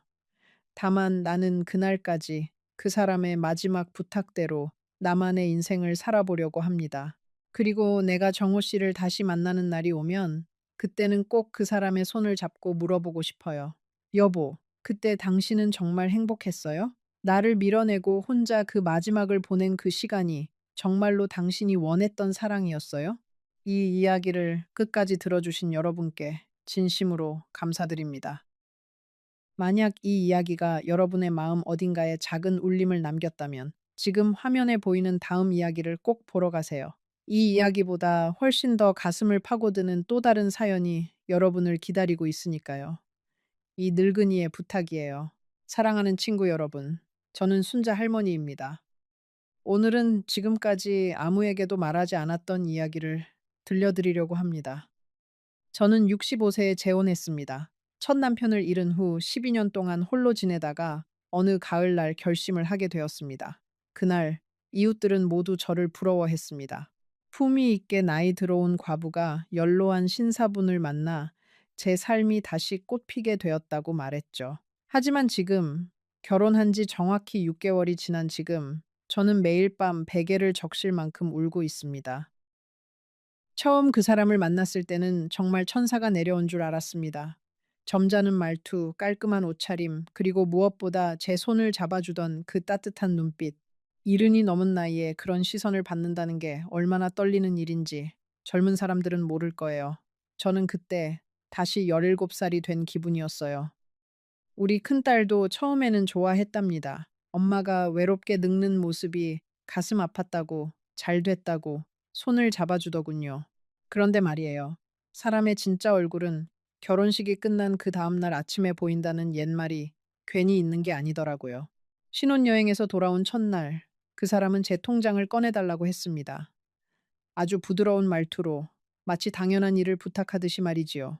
저는 그때 처음으로 가슴 한구석이 서늘해지는 기분을 느꼈어요. 하지만 애써 웃었습니다. 부부니까 이제 한 식구니까 그럴 수 있다고 스스로를 달랬어요. 그 사람한테는 아들이 둘 있었어요. 한 명은 40이 넘은 사업가, 다른 한 명은 30 후반의 회사원. 결혼식 때 인사를 나눴는데 그때는 다들 어찌나 친절하던지요. 큰아들은 저를 보고 어머님이라고 부르며 절까지 했고 작은 아들은 제 손을 잡고 눈물까지 글썽였답니다. 저는 정말로 좋은 가족을 새로 얻은 줄 알았어요. 제 친자식들 못지않은 정을 줄 수 있겠다고 다짐했지요. 그런데 그 다짐이 얼마나 어리석은 것이었는지 저는 너무 늦게서야 깨달았습니다. 지금부터 제가 들려드릴 이야기는 어쩌면 여러분 주변 누군가의 이야기일지도 모릅니다. 잠시 후에 제가 왜 매일 밤 베개를 적시고 있는지, 그리고 그 6달 동안 우리 집에서 무슨 일이 벌어졌는지 모두 말씀드릴게요. 끝까지 들어주세요. 그리고 혹시 여러분도 비슷한 일을 겪으셨거나 주변에서 보신 적이 있다면 댓글로 남겨주세요. 저처럼 늦은 나이에 새 출발을 꿈꾸는 분들이 이 이야기에서 무언가를 얻어가셨으면 좋겠습니다. 제가 그 사람을 처음 만난 건 우리 동네 노인복지관이었어요. 일주일에 2번 서예 수업이 있었는데 어느 날 새로운 분이 왔다고 다들 수군거리더군요. 키가 크고 머리가 희끗희끗하고 안경 너머의 눈빛이 참 부드러운 분이었어요. 김재호라는 이름이었지요. 그분은 10년 전에 사모님을 먼저 보내고 혼자 사신다고 했어요. 자식들은 다 결혼해서 멀리 산다고 했고요. 저랑 처지가 비슷했죠. 처음에는 그저 같은 수업을 듣는 어르신 정도였어요. 그런데 어느 날 비가 많이 오던 날 그분이 저한테 우산을 씌워주셨어요. 할머니, 비 맞으시면 안 됩니다. 같이 가시지요. 그 말 한마디에 저는 무너졌어요. 12년 동안 누구도 저한테 그렇게 말해준 사람이 없었거든요. 자식들도 다 바쁘고 손주들은 학원 가느라 정신없고 저는 그저 혼자 밥을 차리고 혼자 텔레비전을 보고 혼자 잠드는 사람이었어요. 그 우산 아래에서 시작된 인연이었어요. 우리는 점점 가까워졌고 일주일에 한 번 같이 점심을 먹기 시작했어요. 그분은 옛날 이야기를 참 잘하셨어요. 젊었을 때 부산에서 무역회사에 다녔다는 둥, 자식들 키우면서 고생한 이야기, 사모님이 돌아가신 후의 외로움. 저는 듣고 또 들었어요. 들으면서 저도 모르게 마음을 열었지요. 제 첫 남편 이야기, 자식들 이야기, 외로움 이야기를 다 털어놨어요. 지금 와서 돌이켜보면 그때 제가 그 사람한테 너무 많은 것을 말해버렸어요. 우리 첫 남편이 어떤 직업이었는지, 돌아가실 때 어떤 유산을 남겼는지, 우리 아파트가 어느 동네에 있고 얼마나 큰지, 심지어 통장에 얼마나 모아두었는지까지요. 저는 그저 외로운 마음에 누군가한테 제 이야기를 털어놓고 싶었던 거였어요. 그런데 그 사람은 그 모든 정보를 한 줄 한 줄 마음속에 기록하고 있었던 거였지요. 마치 장사꾼이 손님 주머니를 가늠하듯이요. 그 사람은 듣는 솜씨가 정말 일품이었어요. 제가 말을 시작하면 가만히 고개를 끄덕이면서 적절한 순간에 그러셨군요. 많이 힘드셨겠어요. 하고 추임새를 넣어줬어요. 가끔은 제 손을 토닥이기도 했지요. 그러면 저는 더 많은 이야기를 풀어놓게 되었어요. 한 번은 첫 남편이 남긴 보험금 이야기까지 했어요. 보험회사에서 그렇게 큰 금액을 한꺼번에 주더라고요. 저는 그 돈을 어떻게 해야 할지도 몰랐어요. 그 사람은 그저 따뜻하게 미소만 지었어요. 그런데 지금 생각해보면 그 미소 뒤에서 그 사람은 계산을 하고 있었던 거예요. 머릿속으로 숫자를 두드리면서요. 복지관 수업이 없는 날에도 우리는 자주 만났어요. 그 사람은 동네 작은 공원에 저를 데리고 갔어요. 거기에는 노인들이 모여서 장기를 두는 정자가 있었어요. 그 사람은 거기 다른 어르신들한테도 저를 자랑스럽게 소개했어요. 이쪽이 내가 요즘 친하게 지내는 순자 씨예요. 그러면 거기 어르신들이 다 환하게 웃으면서 우리를 부러워했지요. 재호 씨, 좋겠네. 이렇게 고운 분이랑 다니고 말이야.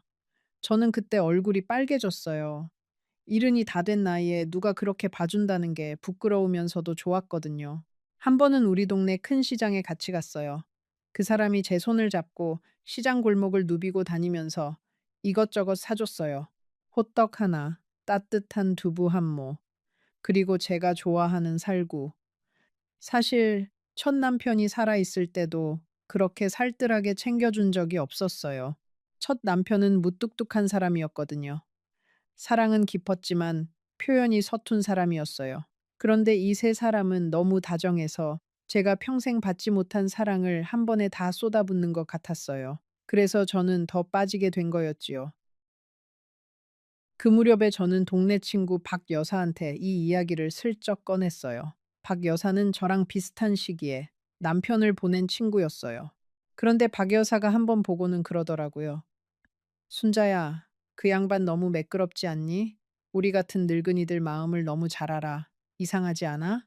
저는 그때 박 여사한테 화를 냈어요. 왜 좋은 사람 보고 그런 의심을 해? 너는 사람 보는 눈도 없니? 박 여사는 입을 다물었어요. 저는 그 친구가 그날 얼마나 서운했을지 지금에서야 생각이 나요. 결국 그 친구의 말이 다 맞았으니까요. 6개월쯤 지났을 때 그분이 청혼을 했어요. 노인복지관 근처 작은 다방에서 떨리는 손으로 제 손을 잡으면서 말이지요. 순자 씨, 우리 남은 인생 같이 갑시다. 외롭게 살지 맙시다. 저는 한참을 망설였어요. 자식들이 어떻게 생각할지, 동네 사람들이 뭐라고 할지. 하지만 결국 고개를 끄덕였어요. 그날 밤 큰딸한테 전화를 걸었어요. 우리 딸은 처음에는 깜짝 놀라더니 곧 울먹이는 목소리로 엄마, 잘 생각하셨어요. 엄마 행복이 우선이에요. 라고 했어요. 작은 아들도 흔쾌히 찬성했고요. 저는 그때 정말 세상을 다 가진 것 같았어요. 청혼을 받은 그날 밤, 저는 한숨도 자지 못했어요. 너무 기쁘기도 했고, 너무 두렵기도 했어요. 첫 남편 사진을 꺼내서 한참을 바라봤어요. 여보, 미안해요. 제가 너무 외로워서 다른 사람의 손을 잡으려고 해요. 용서해 주세요. 그렇게 중얼거리면서 눈물을 흘렸어요. 그런데 이상하게도 첫 남편 사진 속의 얼굴이 평소와 달리 굳어 보이는 거였어요. 마치 무언가를 말하려는 듯이요. 저는 그날 그 느낌을 무시했어요. 사진은 그저 사진일 뿐이라고요. 하지만 지금 돌이켜보면 첫 남편이 저한테 무언가 경고를 했던 것 같아요. 결혼식은 조용히 올렸어요. 양가 자식들과 가까운 친척 몇 명만 모여서 작은 식당에서 식사를 하는 정도였지요. 그날 김재호 씨의 큰아들 김민석이라는 사람이 일어나서 축사를 했어요. 아버지 곁을 지켜주실 어머님께 진심으로 감사드립니다. 저희 형제는 어머님을 친어머니처럼 모시겠습니다. 그 말을 들으면서 저는 눈물을 흘렸어요. 늦은 나이에 이런 좋은 가족을 얻게 되다니 하늘이 도왔다고 생각했어요. 결혼식 사진을 보면 저는 정말 활짝 웃고 있어요. 한복을 곱게 입고 머리도 단정하게 빗고 손에는 작은 부케를 들고 있었지요. 그런데 그 사진을 다시 꺼내보면 묘하게 저만 환하게 웃고 있어요. 다른 사람들은 다 입꼬리만 살짝 올라가 있는 정도예요. 김재호 씨의 두 아들은 카메라를 보지 않고 어디 다른 곳을 보고 있었어요. 그 시선의 의미를 그때는 몰랐지요. 지금에서야 알아요. 그 사람들은 결혼식이 아니라 어떤 거래의 시작을 보고 있었던 거였어요. 신혼여행이라고 거창한 건 아니고 강원도 속초에 2박 3일 다녀왔어요. 바다를 보면서 그 사람이 제 손을 잡고 그러더라고요. 순자야, 우리 이제 같이 늙어가자. 마지막까지 외롭지 않게 해줄게. 저는 그 약속을 정말 믿었어요. 진심으로 믿었어요. 속초에서의 첫날 밤이 생생해요. 그 사람은 저녁을 먹고 호텔로 돌아오는 길에 약국에 들렀어요. 약 좀 사와야겠어요. 잠시만 기다려요. 저는 그러려니 했어요. 이른이 넘은 노인이 약 몇 가지 챙겨 먹는 거야 당연하지요. 그런데 호텔 방에서 그 사람이 약 봉지를 꺼내는데 봉지가 정말 많은 거예요. 7, 8가지가 넘는 약을요. 저는 놀라서 그렇게 많이 드세요? 하고 물었어요. 그러자 그 사람은 살짝 당황한 얼굴이 되더니 아, 나이가 들면 다 그렇지요. 하고 웃어 넘겼어요. 그때 그 당황한 표정을 저는 보았지만 그게 무엇을 의미하는지 알지 못했어요. 여행 마지막 날 아침, 그 사람은 호텔 발코니에 혼자 서서 한참 동안 바다를 바라봤어요. 등이 굽어 있었고 어깨가 무거워 보였어요. 제가 다가가서 어깨를 토닥였더니 그 사람이 작은 한숨을 쉬면서 그러는 거예요. 당신을 만나서 정말 다행이에요. 정말로. 그 목소리에 무언가 짠한 게 묻어 있었어요. 마치 미안함과도 같은 그런 거요. 저는 그때 그게 사랑의 깊이라고 생각했어요. 그런데 지금 돌이켜보면 그것은 사랑이 아니라 양심의 흔들림이었어요. 자기가 곧 떠날 사람이라는 걸 알면서 자기가 한 노인을 속이고 있다는 걸 알면서 그 마지막 순간만큼은 마음이 흔들렸던 거지요. 문제는 신혼여행에서 돌아온 다음 날부터 시작됐어요. 아침 식사를 마치고 차를 마시는데 그 사람이 갑자기 그러는 거예요. 여보, 우리 이제 한 식구니까 통장 관리는 한 사람이 하는 게 좋겠어요. 내가 옛날부터 가게 관리를 해와서 익숙해요. 당신 통장 좀 가져와 봐요. 너무 자연스럽게 말해서 저는 처음에는 별 생각이 없었어요. 그런데 통장을 꺼내려고 안방으로 들어가는 순간 가슴이 이상하게 두근거렸어요.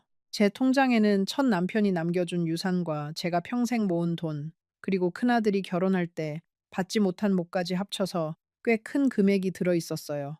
우리 첫 남편이 생전에 그러더라고요. 순자야, 이 돈은 네가 늙어서 자식들한테 손 안 벌리고 살 수 있는 돈이다. 절대 함부로 쓰지 말아라. 저는 그 말을 가슴에 새기고 살았어요. 안방에서 통장을 꺼내면서 저는 손이 살짝 떨렸어요. 첫 남편의 유언처럼 들리는 그 말이 자꾸 귀에 맴돌았거든요. 절대 함부로 쓰지 말아라. 통장 앞면을 보니까 첫 남편이 직접 적어둔 작은 메모가 붙어 있었어요. 순자 노후 자금, 절대 외부 유출 금지. 그 글자를 보는데 가슴이 찌릿했어요. 죽은 사람의 글씨가 살아있는 사람한테 무언가를 호소하는 것 같았거든요. 저는 그 메모를 떼어내고 통장을 들고 거실로 나갔어요. 마치 첫 남편 영혼을 두고 나오는 것 같은 기분이 들었어요. 망설이는 저를 보고 그 사람은 웃었어요. 아니, 내가 다 쓰겠다는 게 아니라 관리만 한다는 거예요. 부부 사이에 뭐 이런 걸 가지고 그래요. 그 말이 맞는 것 같았어요. 부부니까요. 저는 통장과 도장을 그 사람한테 건넸어요. 그날 밤 침대에 누워서 저는 이상하게 잠이 오지 않았어요. 무언가 잘못된 것 같은 기분이 들었지만 그게 뭔지 정확히 알 수 없었어요. 그 다음 주부터 이상한 일들이 하나씩 벌어지기 시작했어요. 김재호 씨의 큰아들 민석이가 거의 매일같이 우리 집에 찾아왔어요. 처음에는 아버지를 뵈러 오는 줄 알았는데 점점 행동이 이상해지더라고요. 우리 집 안을 둘러보고 가구를 만져보고 심지어 안방까지 들어와서 옷장을 열어보기까지 했어요. 제가 왜 그러시느냐고 물었더니 그 사람이 어색하게 웃으면서 어머님, 그냥 집이 좋아 보여서요. 라고 하더군요. 민석이는 올 때마다 작은 선물을 들고 왔어요. 과일이나 약과 아니면 비싸 보이는 한과 같은 것들. 그러면서 자꾸 저한테 친근하게 굴었어요. 어머님, 어머님 하면서 손도 잡고 어깨도 주물러 주고요. 그 친절이 너무 과한 것 같아서 처음에는 거북했지만 시간이 지나니까 익숙해졌어요. 사람이 친절하면 좋은 거 아니냐고 스스로를 달랬지요. 그런데 그 친절 뒤에 무엇이 숨어 있는지를 저는 너무 늦게야 알게 되었어요. 민석이가 한 번은 저한테 그러더라고요. 어머님, 어머님 아파트는 정말 좋은 위치에 있어요. 요즘 그 동네 시세가 어마어마하게 올라갔다면서요? 저는 별 생각 없이 그래요? 나는 그런 거 잘 몰라요. 하고 웃었어요. 그러자 민석이가 더 구체적으로 물어보더라고요. 어머님, 등기는 누구 명의로 되어 있어요? 혹시 저희가 좀 도와드릴 일은 없을까요? 저는 그때 살짝 이상하다는 생각이 들었지만 그저 자식이 부모 일을 신경 써주는 거라고만 여겼어요. 다 내 이름으로 되어 있지요. 하고 답했어요. 그 답을 들은 민석이의 눈빛이 한순간 반짝하는 걸 저는 분명히 봤어요. 그런데도 그게 무엇을 의미하는지 그때는 몰랐어요. 작은 아들 김민호도 자주 왔어요. 그 사람은 형보다는 조용한 편이었는데 와서는 늘 우리 집 서류함을 슬쩍슬쩍 들여다봤어요. 한 번은 제가 화장실에서 나오는데 그 사람이 거실 책장 앞에서 무언가를 들여다보고 있었어요. 제가 다가가니까 깜짝 놀라면서 어머님 책장이 참 좋아 보여서요 하더라고요. 그 책장 안에는 우리 첫 남편이 남겨준 부동산 등기 부등본이며 보험 서류며 중요한 것들이 다 들어 있었어요. 그때 저는 그저 '그 사람이 책을 좋아하는가 보다.' 했어요. 어리석었지요. 그날 저녁 김재호 씨한테 슬쩍 물어봤어요. "민석이가 우리 집을 너무 자주 와요. 뭐 일이 있나요?" 그러자 그 사람의 표정이 순간 굳어졌어요. 아주 짧은 순간이었지만 저는 분명히 봤어요. 그러더니 곧 다시 웃으면서 "아들이 아버지가 새 장가 들어서 잘 사는지 걱정돼서 그러는 거예요." 라고 했지요. 저는 그 말을 그대로 믿었어요. 믿고 싶었어요. 그다음 주에 민석이의 부인, 그러니까 제 의붓 며느리라고 할 수 있는 사람이 처음으로 우리 집에 왔어요. 마흔쯤 되어 보이는 세련된 여자였는데 입은 옷도 비싸 보이고 들고 온 핸드백도 명품이었어요.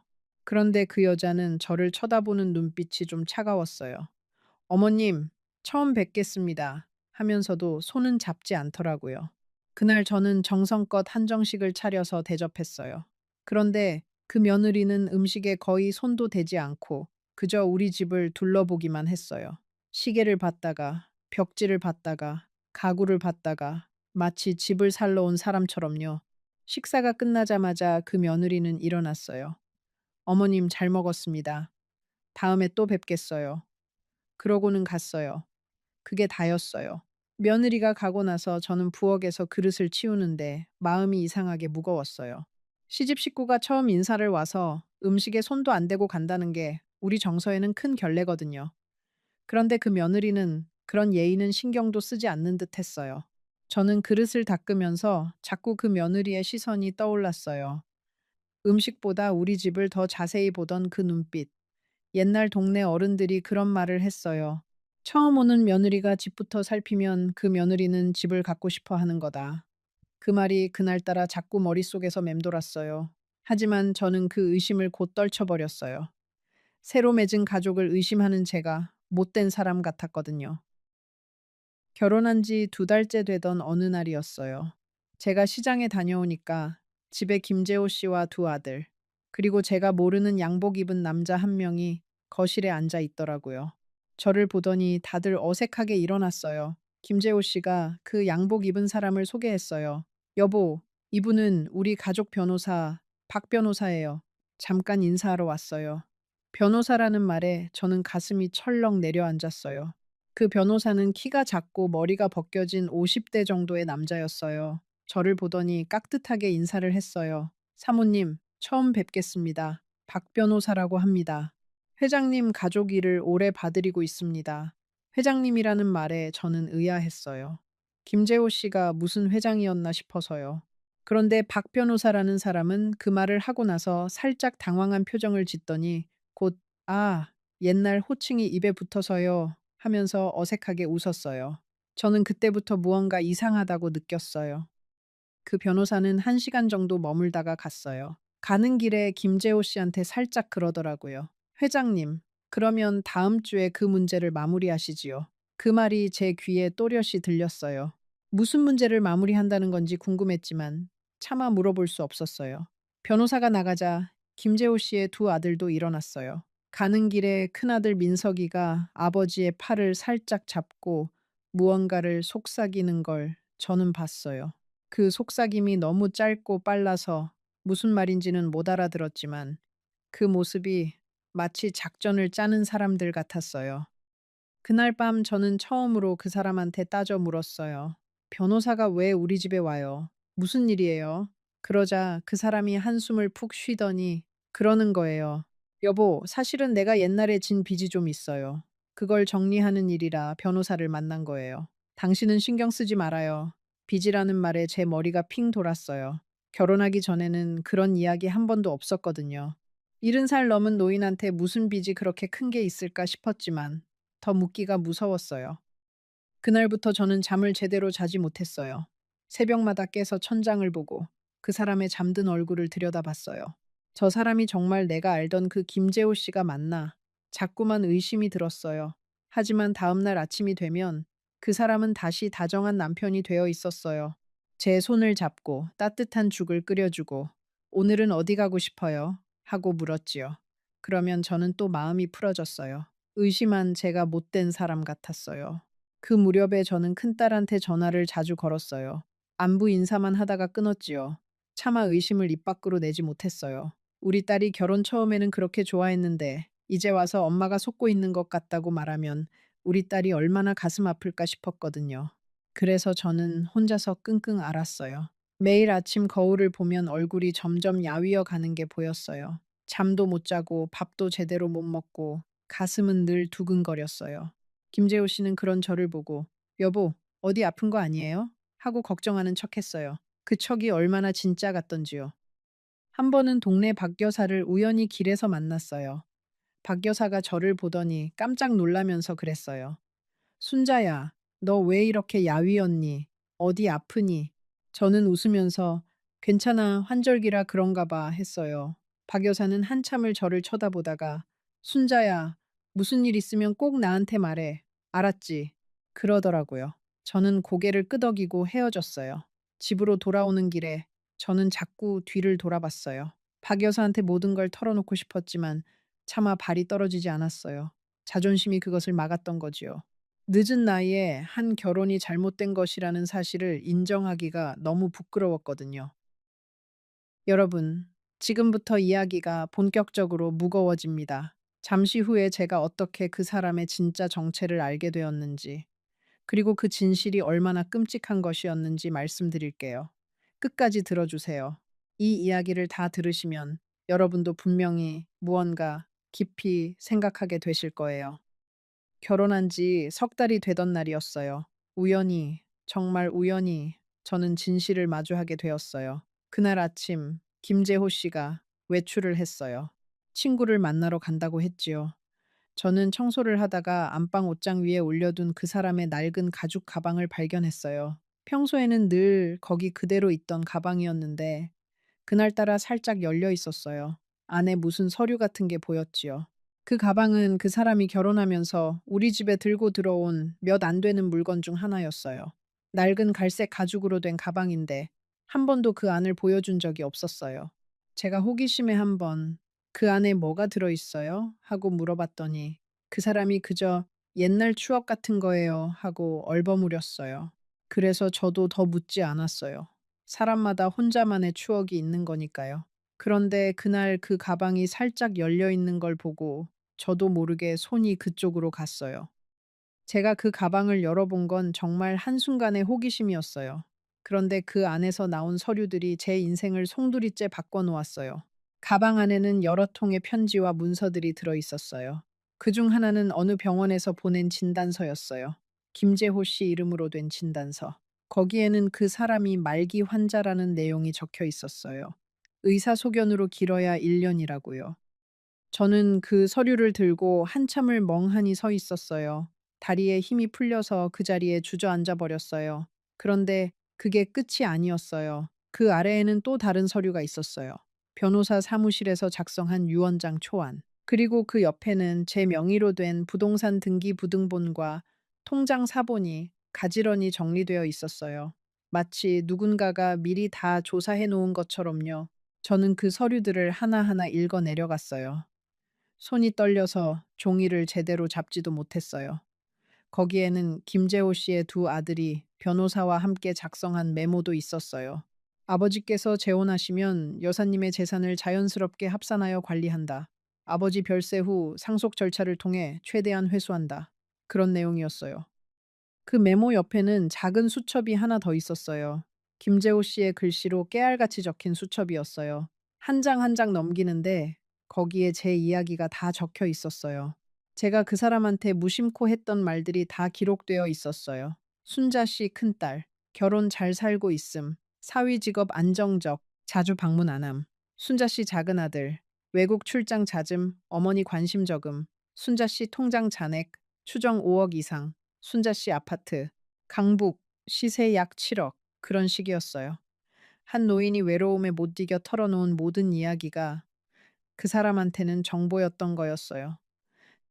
수첩 마지막 페이지에는 더 충격적인 내용이 있었어요. 결혼 후 6개월 이내 통장 명의 변경 시도, 9개월 이내 부동산 명의 변경, 12개월 이전 상속 절차 마무리, 모든 일정 박 변호사와 협의, 일정표였어요. 일정표. 한 사람의 인생을 송두리째 빼앗을 일정표가 그 수첩에 또박또박 적혀 있었어요. 마치 회사에서 프로젝트 진행하듯이요. 저는 그 수첩을 떨어뜨렸어요. 손에 힘이 하나도 없었거든요. 수첩 안쪽에는 더 작은 글씨로 이런 메모도 있었어요. 순자 씨는 사람이 약하다. 자식들이 자주 안 와서 외로움이 깊다. 칭찬과 작은 선물에 잘 반응한다. 첫 남편 이야기를 자주 한다. 그 사람과 비슷한 분위기로 다가가야 효과 있다. 그 글을 읽는데 가슴이 무너졌어요. 그 사람은 처음부터 제 첫 남편을 흉내내고 있었던 거예요. 제 첫 남편이 좋아하던 옅은 회색 양복, 첫 남편이 즐겨 쓰던 표현들, 첫 남편이 자주 가던 종류의 식당, 다 그 사람이 미리 조사해서 따라했던 거였지요. 제가 첫 남편을 그리워하는 마음을 이용한 거예요. 가장 사악한 방식으로요. 그 수첩에는 우리 자식들에 관한 메모도 있었어요. 큰딸, 시댁일로 바쁨, 친정에 거의 안 옴, 무신경, 작은 아들, 해외 출장 잦음, 어머니와 연락 드문, 두 자녀 모두 어머니 재산 관리에 큰 관심 없음, 노출 위험 낮음. 우리 자식들이 무신경하다는 평가가 거기 적혀 있는 걸 보니까 또 다른 슬픔이 밀려왔어요. 그 사람은 제 외로움뿐 아니라 우리 자식들의 무관심까지 다 계산해서 저한테 접근한 거였어요. 자식들이 자주 안 와야 자기들의 계획이 발각되지 않으니까요. 가짜 가족이 진짜 가족의 빈자리를 노린 거였지요. 그 사실이 어쩌면 가장 가슴 아픈 진실이었어요. 저는 그 자리에서 토할 것 같았어요. 그 사람이 저를 만난 게 처음부터 다 계획이었다는 거였어요. 노인복지관에서 우연히 만난 게 아니라 누군가가 저를 표적으로 삼고 접근해 온 거였어요. 첫 남편이 남긴 유산, 제 작은 아파트, 통장에 모아둔 돈, 그것들이 다 그 사람들의 목표였던 거예요. 이른이 넘은 남자가 곧 세상을 떠날 것을 알면서 마지막 1년을 이용해서 한 노인의 전 재산을 자기 자식들 앞으로 넘기려는 그런 계획. 저는 그날 그 서류들을 다시 가방에 정확히 같은 자리에 넣어두었어요. 그리고 아무 일도 없었던 것처럼 점심을 차렸어요. 그 사람이 돌아왔을 때 저는 웃으면서 맞이했어요. 오셨어요? 친구는 잘 만나셨어요? 그날 밤 저는 잠을 한숨도 자지 못했어요. 천장을 보면서 생각하고 또 생각했어요. 어떻게 해야 할까? 어떻게 해야 할까? 그 밤 저는 첫 남편 사진을 다시 꺼냈어요. 침대 밑 서랍 깊숙이 넣어두었던 사진이었어요. 결혼하면서 새 남편이 마음 상할까봐 치워뒀던 사진. 그 사진 속 첫 남편은 환갑잔치 때 찍은 사진이었는데 활짝 웃고 있었어요. 저는 그 사진을 가슴에 안고 한참을 울었어요. 여보, 미안해요. 제가 정말 어리석었어요. 당신이 남겨준 그 모든 것을 제가 다 잃어버릴 뻔했어요. 그렇게 중얼거리는데 신기하게도 마음이 조금 진정되더라고요. 마치 첫 남편이 저한테 괜찮다. 이제부터 정신 차리면 된다 하고 말해주는 것 같았어요. 다음 날 아침 저는 큰딸한테 전화를 걸었어요. 평소처럼 안부 인사만 했어요. 그런데 통화 끝에 슬쩍 물었어요. 딸아, 혹시 김서방한테 아는 변호사 있니? 그냥 좀 상의할 일이 있어서 우리 딸은 의아해 하면서도 변호사 한 명을 소개해 줬어요. 저는 그 다음 날 김재호 씨가 병원에 가는 시간에 맞춰서 그 변호사 사무실에 갔어요. 그 변호사 사무실은 종로에 있는 작은 사무실이었어요. 가는 길에 저는 택시 안에서 손을 잡고 만지작거렸어요. 결혼 반지를 빼야 하나 말아야 하나 하면서요. 결국 빼지 않고 갔어요. 그 사람한테 의심을 사면 안 되니까요. 사무실에 도착해서 변호사 앞에 앉았는데 처음에는 말이 잘 나오지 않았어요. 늦은 나이에 한 결혼이 이렇게 끔찍한 사기였다는 사실을 입 밖으로 내기가 얼마나 부끄럽던지요. 결국 휴대폰을 꺼내서 그 서류들 사진을 보여드렸어요. 말로는 도저히 설명할 수 없었거든요. 변호사는 제 이야기를 들으면서 점점 표정이 어두워졌어요. 그러더니 한참 만에 입을 열었어요. 할머님, 이건 그냥 단순한 일이 아닙니다. 어떤 단체나 조직이 노인분들을 표적으로 삼는 경우가 가끔 있어요. 특히 혼자 사시는 자산가 어르신들을요. 그 말을 듣는 순간 저는 다시 한번 머리가 아찔해졌어요. 변호사는 자기 책상 서랍에서 두꺼운 파일을 하나 꺼냈어요. 할머님, 이거 보세요. 최근 몇 년 사이에 비슷한 사건이 적지 않아요. 자산이 있는 외로운 어르신들을 상대로 결혼이나 동거를 통해 재산을 빼앗는 수법입니다. 보통 가족 단위로 움직여요. 부모가 접근하고 자식들이 뒤를 받쳐주는 시기지요. 저는 그 파일을 손가락으로 천천히 만져봤어요. 그 안에 저 같은 사람이 얼마나 많이 있을까 생각하니까 가슴이 미어졌어요. 변호사는 저한테 몇 가지를 알려줬어요. 우선 통장과 도장을 다시 되찾아오는 게 시급하다. 그리고 부동산 명의는 절대 함부로 변경하지 마라. 구도 마지막으로 가능하면 빨리 혼인 관계를 정리할 방법을 찾아보자. 저는 변호사한테 머리를 숙이면서 도와달라고 부탁했어요. 변호사도 자신이 할 수 있는 한 도와주겠다고 했어요. 사무실을 나오는데 다리가 후들거려서 한참을 벽에 기대 서 있어야 했어요. 집에 돌아와서도 저는 평소처럼 행동했어요.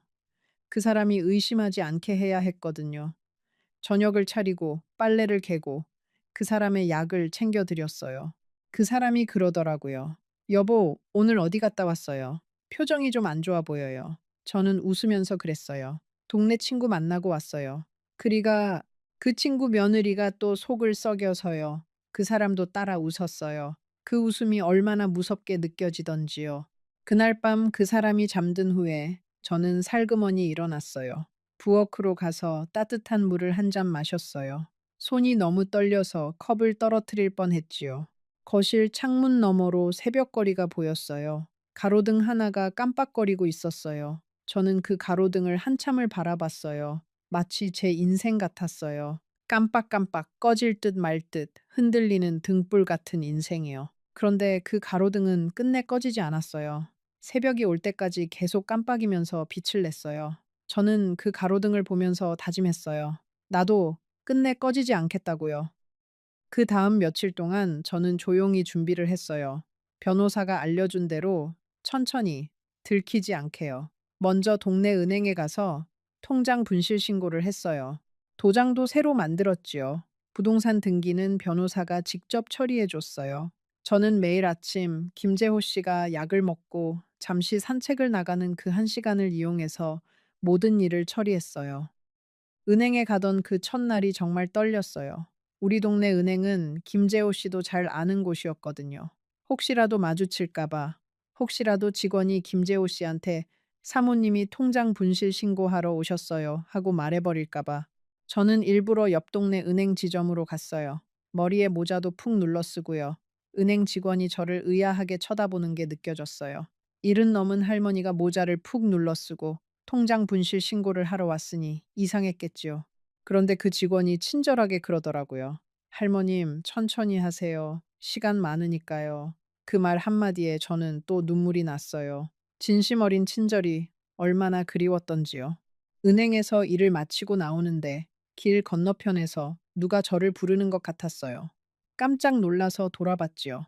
다행히도 그저 다른 할머니가 자기 친구를 부르는 소리였어요. 그런데 그 순간 제 가슴이 얼마나 떨리던지 다리가 후들거려서 한참을 길가에 서 있어야 했어요.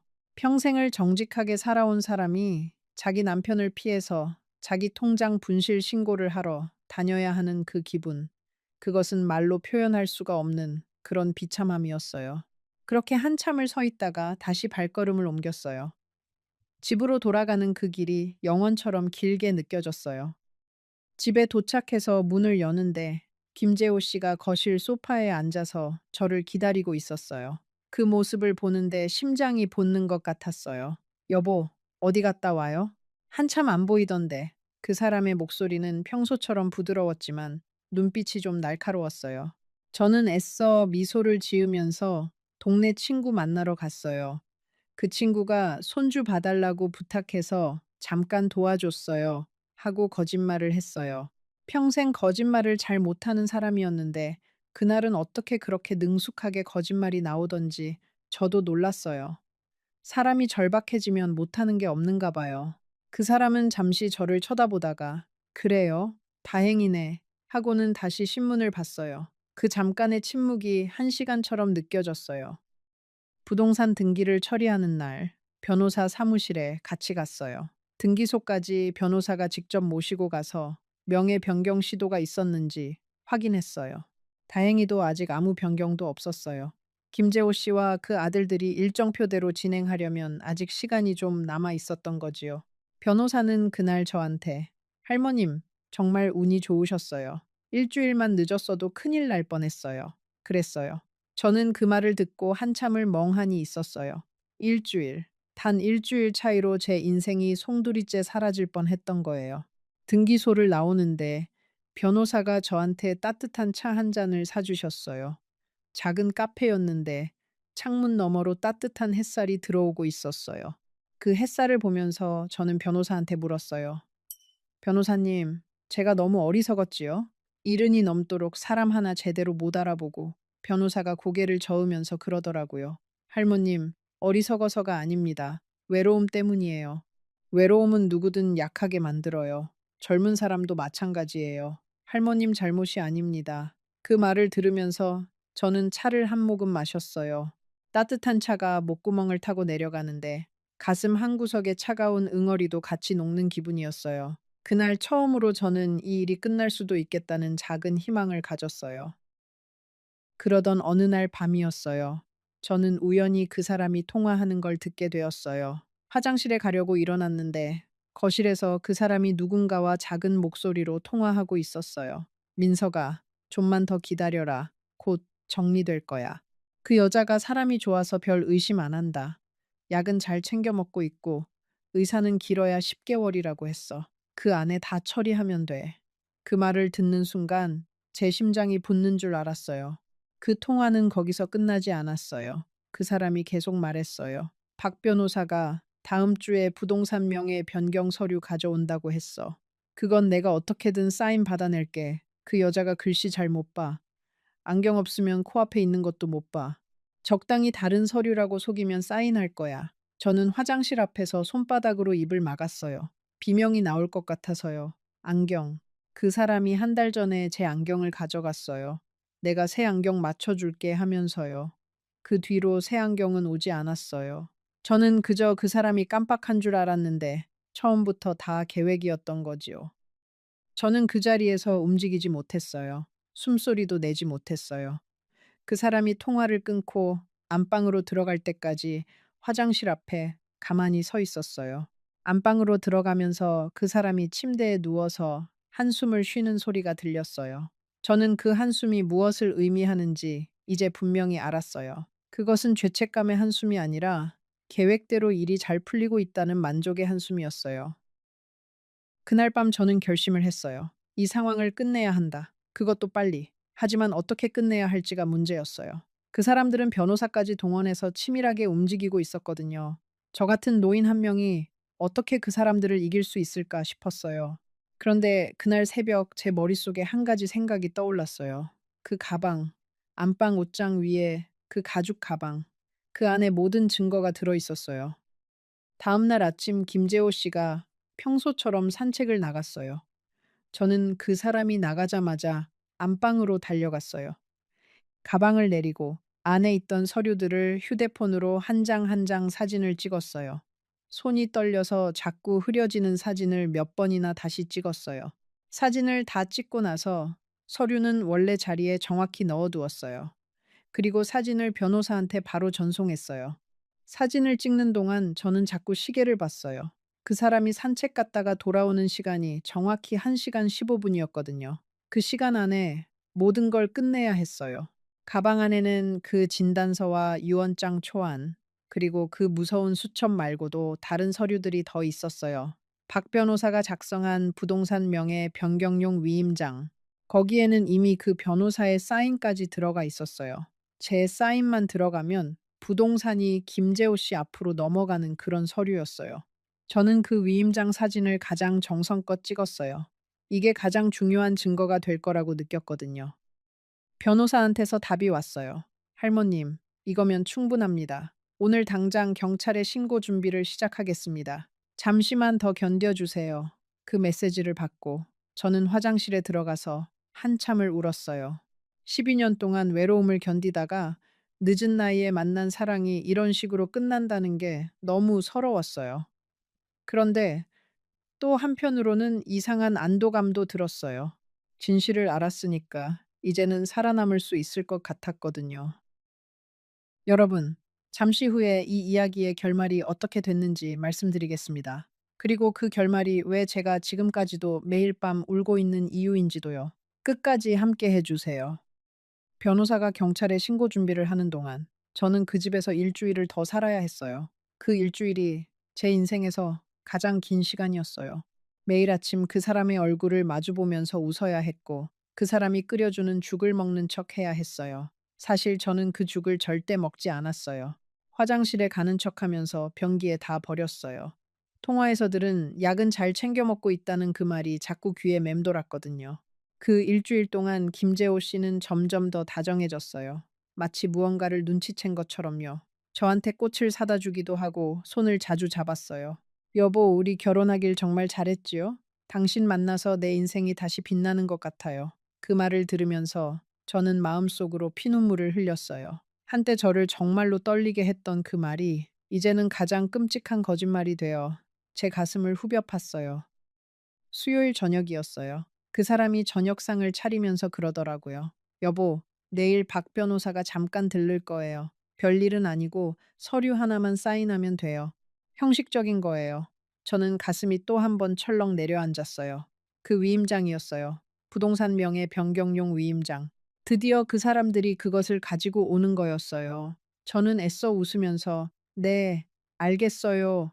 했어요. 그날 밤 저는 잠을 한숨도 못 잤어요. 내일 오는 그 변호사를 어떻게 막아야 할지, 혹시 변호사가 오기 전에 모든 일이 들통나면 어쩌나 머리가 터질 것 같았어요. 목요일 아침 일찍 저는 변호사한테 전화를 걸었어요. 변호사님, 오늘 박 변호사가 와요. 위임장을 가져온대요. 어떻게 해야 하지요? 변호사가 잠시 생각하더니 그랬어요. 할머님, 걱정 마세요. 일단 사인하지 마시고 몸이 안 좋다면서 미루세요. 시간만 벌어주시면 됩니다. 오늘 오후에 경찰과 같이 가겠습니다. 저는 그 말에 가슴이 두근두근 떨렸어요. 마치 영화 속의 한 장면 같았어요. 그런데 그 영화 속 주인공이 70살 넘은 저라는 게 실감이 안 났어요. 박 변호사는 오전 11시에 우리 집에 왔어요. 김재호 씨와 큰아들 민석이도 함께 있었어요. 셋이 거실에 앉아서 저를 기다렸어요. 변호사가 가방에서 두꺼운 서류 뭉치를 꺼내면서 그러더라고요. 사모님, 여기 몇 군데만 사인하시면 됩니다. 별것 아니에요. 부부 공동 명의로 정리하는 절차일 뿐입니다. 부부 공동 명의. 그게 사실은 단독 명의 변경이라는 걸 저는 이미 알고 있었어요. 저는 손을 가슴에 얹고 그랬어요. 변호사님, 죄송한데 제가 오늘 아침부터 가슴이 너무 두근거려요. 잠깐만 누워서 쉬다가 사인할게요. 잠시만 기다려 주세요. 그 말을 하면서 저는 안방으로 들어갔어요. 안방 문을 닫는데 손이 너무 떨려서 손잡이를 제대로 못 잡았어요. 안방에서 저는 침대에 누워서 천장을 보면서 시계만 봤어요. 오후에 경찰이 온다고 했는데 그게 언제일지 정확히 모르겠더라고요. 거실에서 박 변호사가 김재호 씨한테 작은 목소리로 말하는 게 들렸어요. 회장님, 시간이 별로 없어요. 빨리 사인 받으세요. 김재호 씨가 한숨을 쉬면서 그러더라고요. 잠시만 기다려. 그 여자가 아프다잖아. 거실의 그 작은 대화 하나하나가 제 귀에 또렷이 들렸어요. 마치 다른 세상의 이야기처럼 멀리서도 들렸지요. 저는 침대에 누워서 천천히 숨을 쉬었어요. 들숨, 날숨, 들숨, 날숨. 그렇게 시간을 끌었어요. 30분쯤 지났을 때 안방 문이 살짝 열렸어요. 큰아들 민석이가 빼꼼히 들여다보더라고요. 어머님, 몸은 좀 어떠세요? 천천히 하셔도 되는데 빨리 끝내고 쉬시는 게 어떨까요? 민석이가 그 목소리는 다정한 척 했지만 마음이 급한 게 느껴졌어요. 저는 약하게 신음하면서 조금만 더 누워 있을게 했어요. 민석이는 한참을 문 앞에 서서 저를 쳐다봤어요. 그 시선이 등 뒤로 따끔하게 박혔어요. 그 사람들은 그날 어떻게든 제 사인을 받아내야 했던 거예요. 일정표가 정해져 있었으니까요. 저는 눈을 감고 잠든 척 했어요. 민석이가 한숨을 쉬면서 문을 닫고 나갔어요. 1시간이 더 지났어요. 거실에서는 그 사람들이 자기들끼리 작은 소리로 다투는 게 들렸어요. 박 변호사가 오늘 못 받으면 곤란합니다 하고 김재호 씨가 그러면 어쩌란 말이야. 사람이 아프다는데 하고 민석이가 아버지 좀 단호하게 하셔야 해요 하고요. 그 다툼 소리가 점점 커졌어요. 저는 안방에서 가슴이 두근거리는 채로 그 소리를 듣고 있었어요. 그러다가 갑자기 초인종이 울렸어요. 그 짧은 종소리에 거실이 한순간에 조용해졌어요. 누군가 문을 열고 그리고 굵은 남자 목소리가 들렸어요. 경찰입니다. 잠시 협조 부탁드립니다. 저는 그 자리에서 눈물을 흘렸어요. 살았다, 살았다. 그저 그 말만 마음속으로 되뇌었어요. 신고를 한 다음 날 새벽, 경찰이 우리 집에 왔어요. 김재호 씨가 자고 있을 때였어요. 저는 미리 작은 가방 하나를 꾸려놓고 있었어요. 옷 몇 벌과 첫 남편 사진, 그리고 손주들 사진. 그 외에는 아무것도 챙기지 못했어요. 경찰들이 그 사람을 깨우고 동행을 요구했을 때 그 사람의 얼굴이 처음으로 진짜 본 모습을 드러냈어요. 분노와 당황과 차가움이 섞인 그런 얼굴이었어요. 그 사람이 저를 노려보면서 그러더라고요.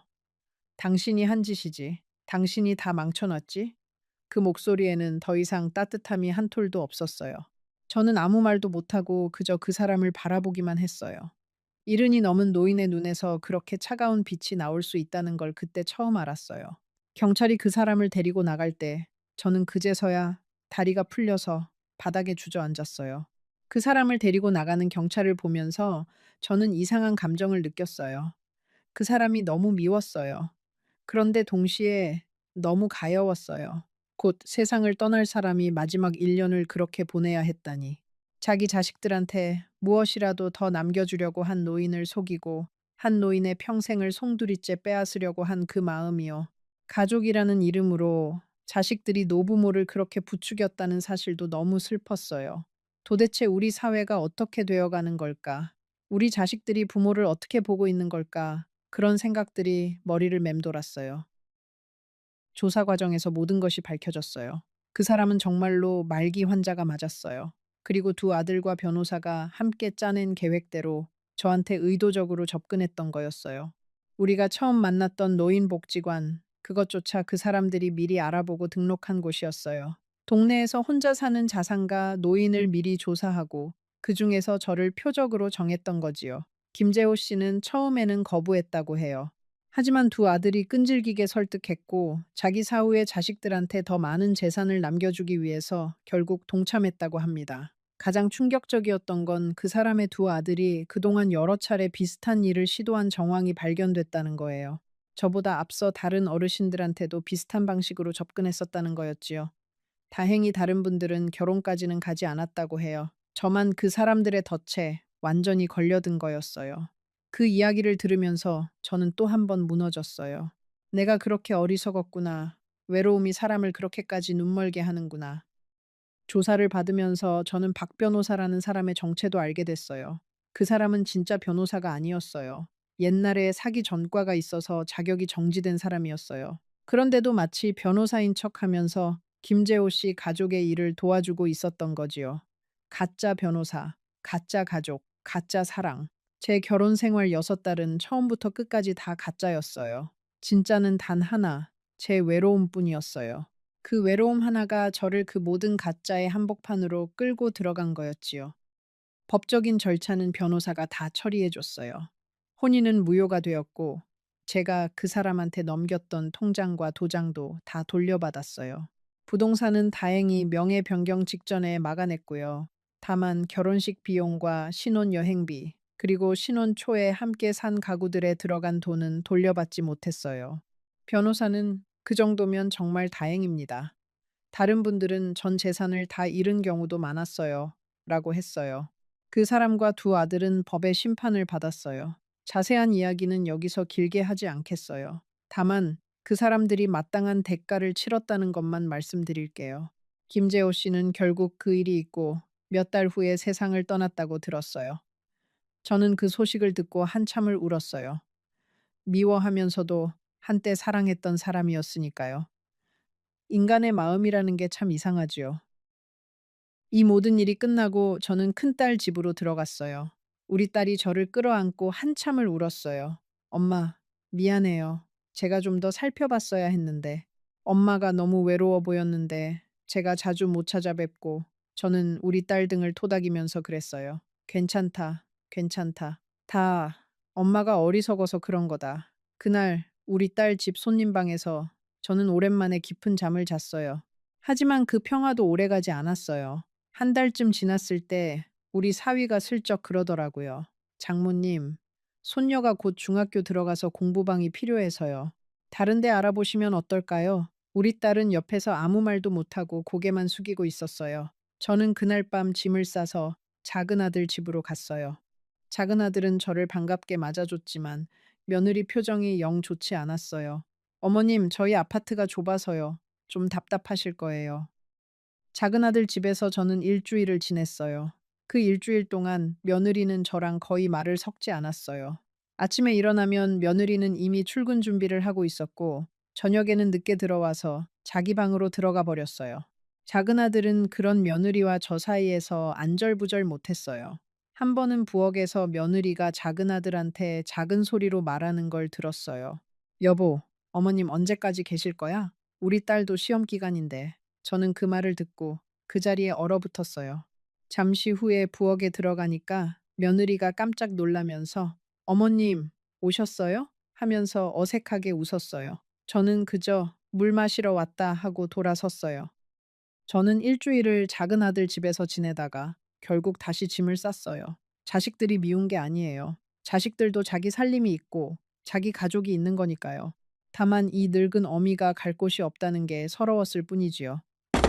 저는 결국 다시 제 작은 아파트로 돌아왔어요. 다행히 그곳은 그대로 남아 있었어요. 만약 그 사람한테 명의를 넘겼다면 지금 저는 정말 거리에 나앉았을 거예요. 지금 저는 그 작은 아파트에서 다시 혼자 살고 있어요. 결혼 전과 똑같이 혼자 밥을 차리고, 혼자 텔레비전을 보고, 혼자 잠들어요. 다른 게 있다면 이제는 외로움보다 더 큰 게 가슴을 누른다는 거예요. 그것은 후회예요. 끝없는 후회. 왜 그때 그 사람의 말을 그렇게 쉽게 믿었을까? 왜 통장을 그렇게 쉽게 건넸을까? 왜 자식들한테 미리 상의하지 않았을까? 매일 밤 저는 이불을 덮고 누워서 그날들을 생각해요. 노인복지관에서 처음 그 우산 아래 들어갔던 그 순간, 다방에서 그 사람이 떨리는 손으로 제 손을 잡았던 그 순간, 결혼식에서 두 아들이 어머님이라고 부르며 절했던 그 순간, 신혼여행 바닷가에서 그 사람이 마지막까지 외롭지 않게 해줄게 라고 약속했던 그 순간, 그 모든 순간들이 다 거짓이었다는 사실이 매일 밤 저를 울게 해요. 여러분, 저는 이 이야기를 부끄러움을 무릅쓰고 꺼냈어요. 왜냐하면 저 같은 사람이 한 명도 더 나오지 않기를 바라기 때문이에요. 외로운 노인이라고 우습게 보고 다정한 척 하면서 다가오는 사람들이 세상에는 분명히 있어요. 그 사람들의 첫 번째 무기는 친절이에요. 따뜻한 눈빛, 부드러운 말투, 절절한 약속, 그 모든 것이 진짜처럼 보여요. 하지만 그 뒤에는 다른 얼굴이 숨어 있을 수 있어요. 특히 늦은 나이에 새 출발을 꿈꾸시는 분들께 말씀드리고 싶어요. 외로움이 사람을 가장 약하게 만든다는 사실을요. 외로운 사람은 친절을 사랑으로 착각해요. 작은 관심을 운명으로 받아들여요. 그래서 일생일대의 결정을 한순간에 내려버려요. 저처럼요. 만약 누군가가 너무 갑작스럽게 다가와서 너무 빠르게 결혼을 이야기한다면 잠시 멈춰서 생각해 보세요. 자식들과 상의하고 그 사람의 과거를 천천히 살펴보고 절대로 통장과 도장은 함부로 넘기지 마세요. 오늘도 저는 이 이야기를 꺼내면서 또 울었어요. 하지만 이 눈물이 누군가에게는 약이 되었으면 좋겠어요. 외로움은 누구에게나 찾아오는 손님이에요. 하지만 그 손님을 어떻게 맞이하느냐는 우리에게 달려 있어요. 외로움 때문에 모든 문을 활짝 열어버리면 안 좋은 사람들이 함께 들어와요. 외로움을 견디면서도 분별력을 잃지 않는 것, 그것이 늙어가는 우리에게 가장 중요한 지혜라고 저는 이제야 깨달았어요. 저는 오늘 밤도 베개를 적시며 잠들 거예요. 하지만 내일은 조금 더 강해지려고요. 우리 손주들 얼굴을 떠올리면서 첫 남편이 남겨준 사진을 보면서 그렇게 하루하루 살아가려고 해요. 여든의 인생이라는 게 참 길지요. 그 길에서 저는 너무 늦게 한 가지를 배웠어요. 누군가가 너무 빨리 천국을 약속한다면 그 사람의 손을 잡기 전에 한 번 더 멈춰 서야 한다는 것을요. 이 이야기가 감동적이었다면 지금 화면에 나오는 다음 이야기도 꼭 확인해 보세요. 그 이야기에는 이 이야기보다 훨씬 더 깊고 감동적인 삶의 진리가 담겨 있습니다. 어떤 일이 있어도 놓치지 마세요.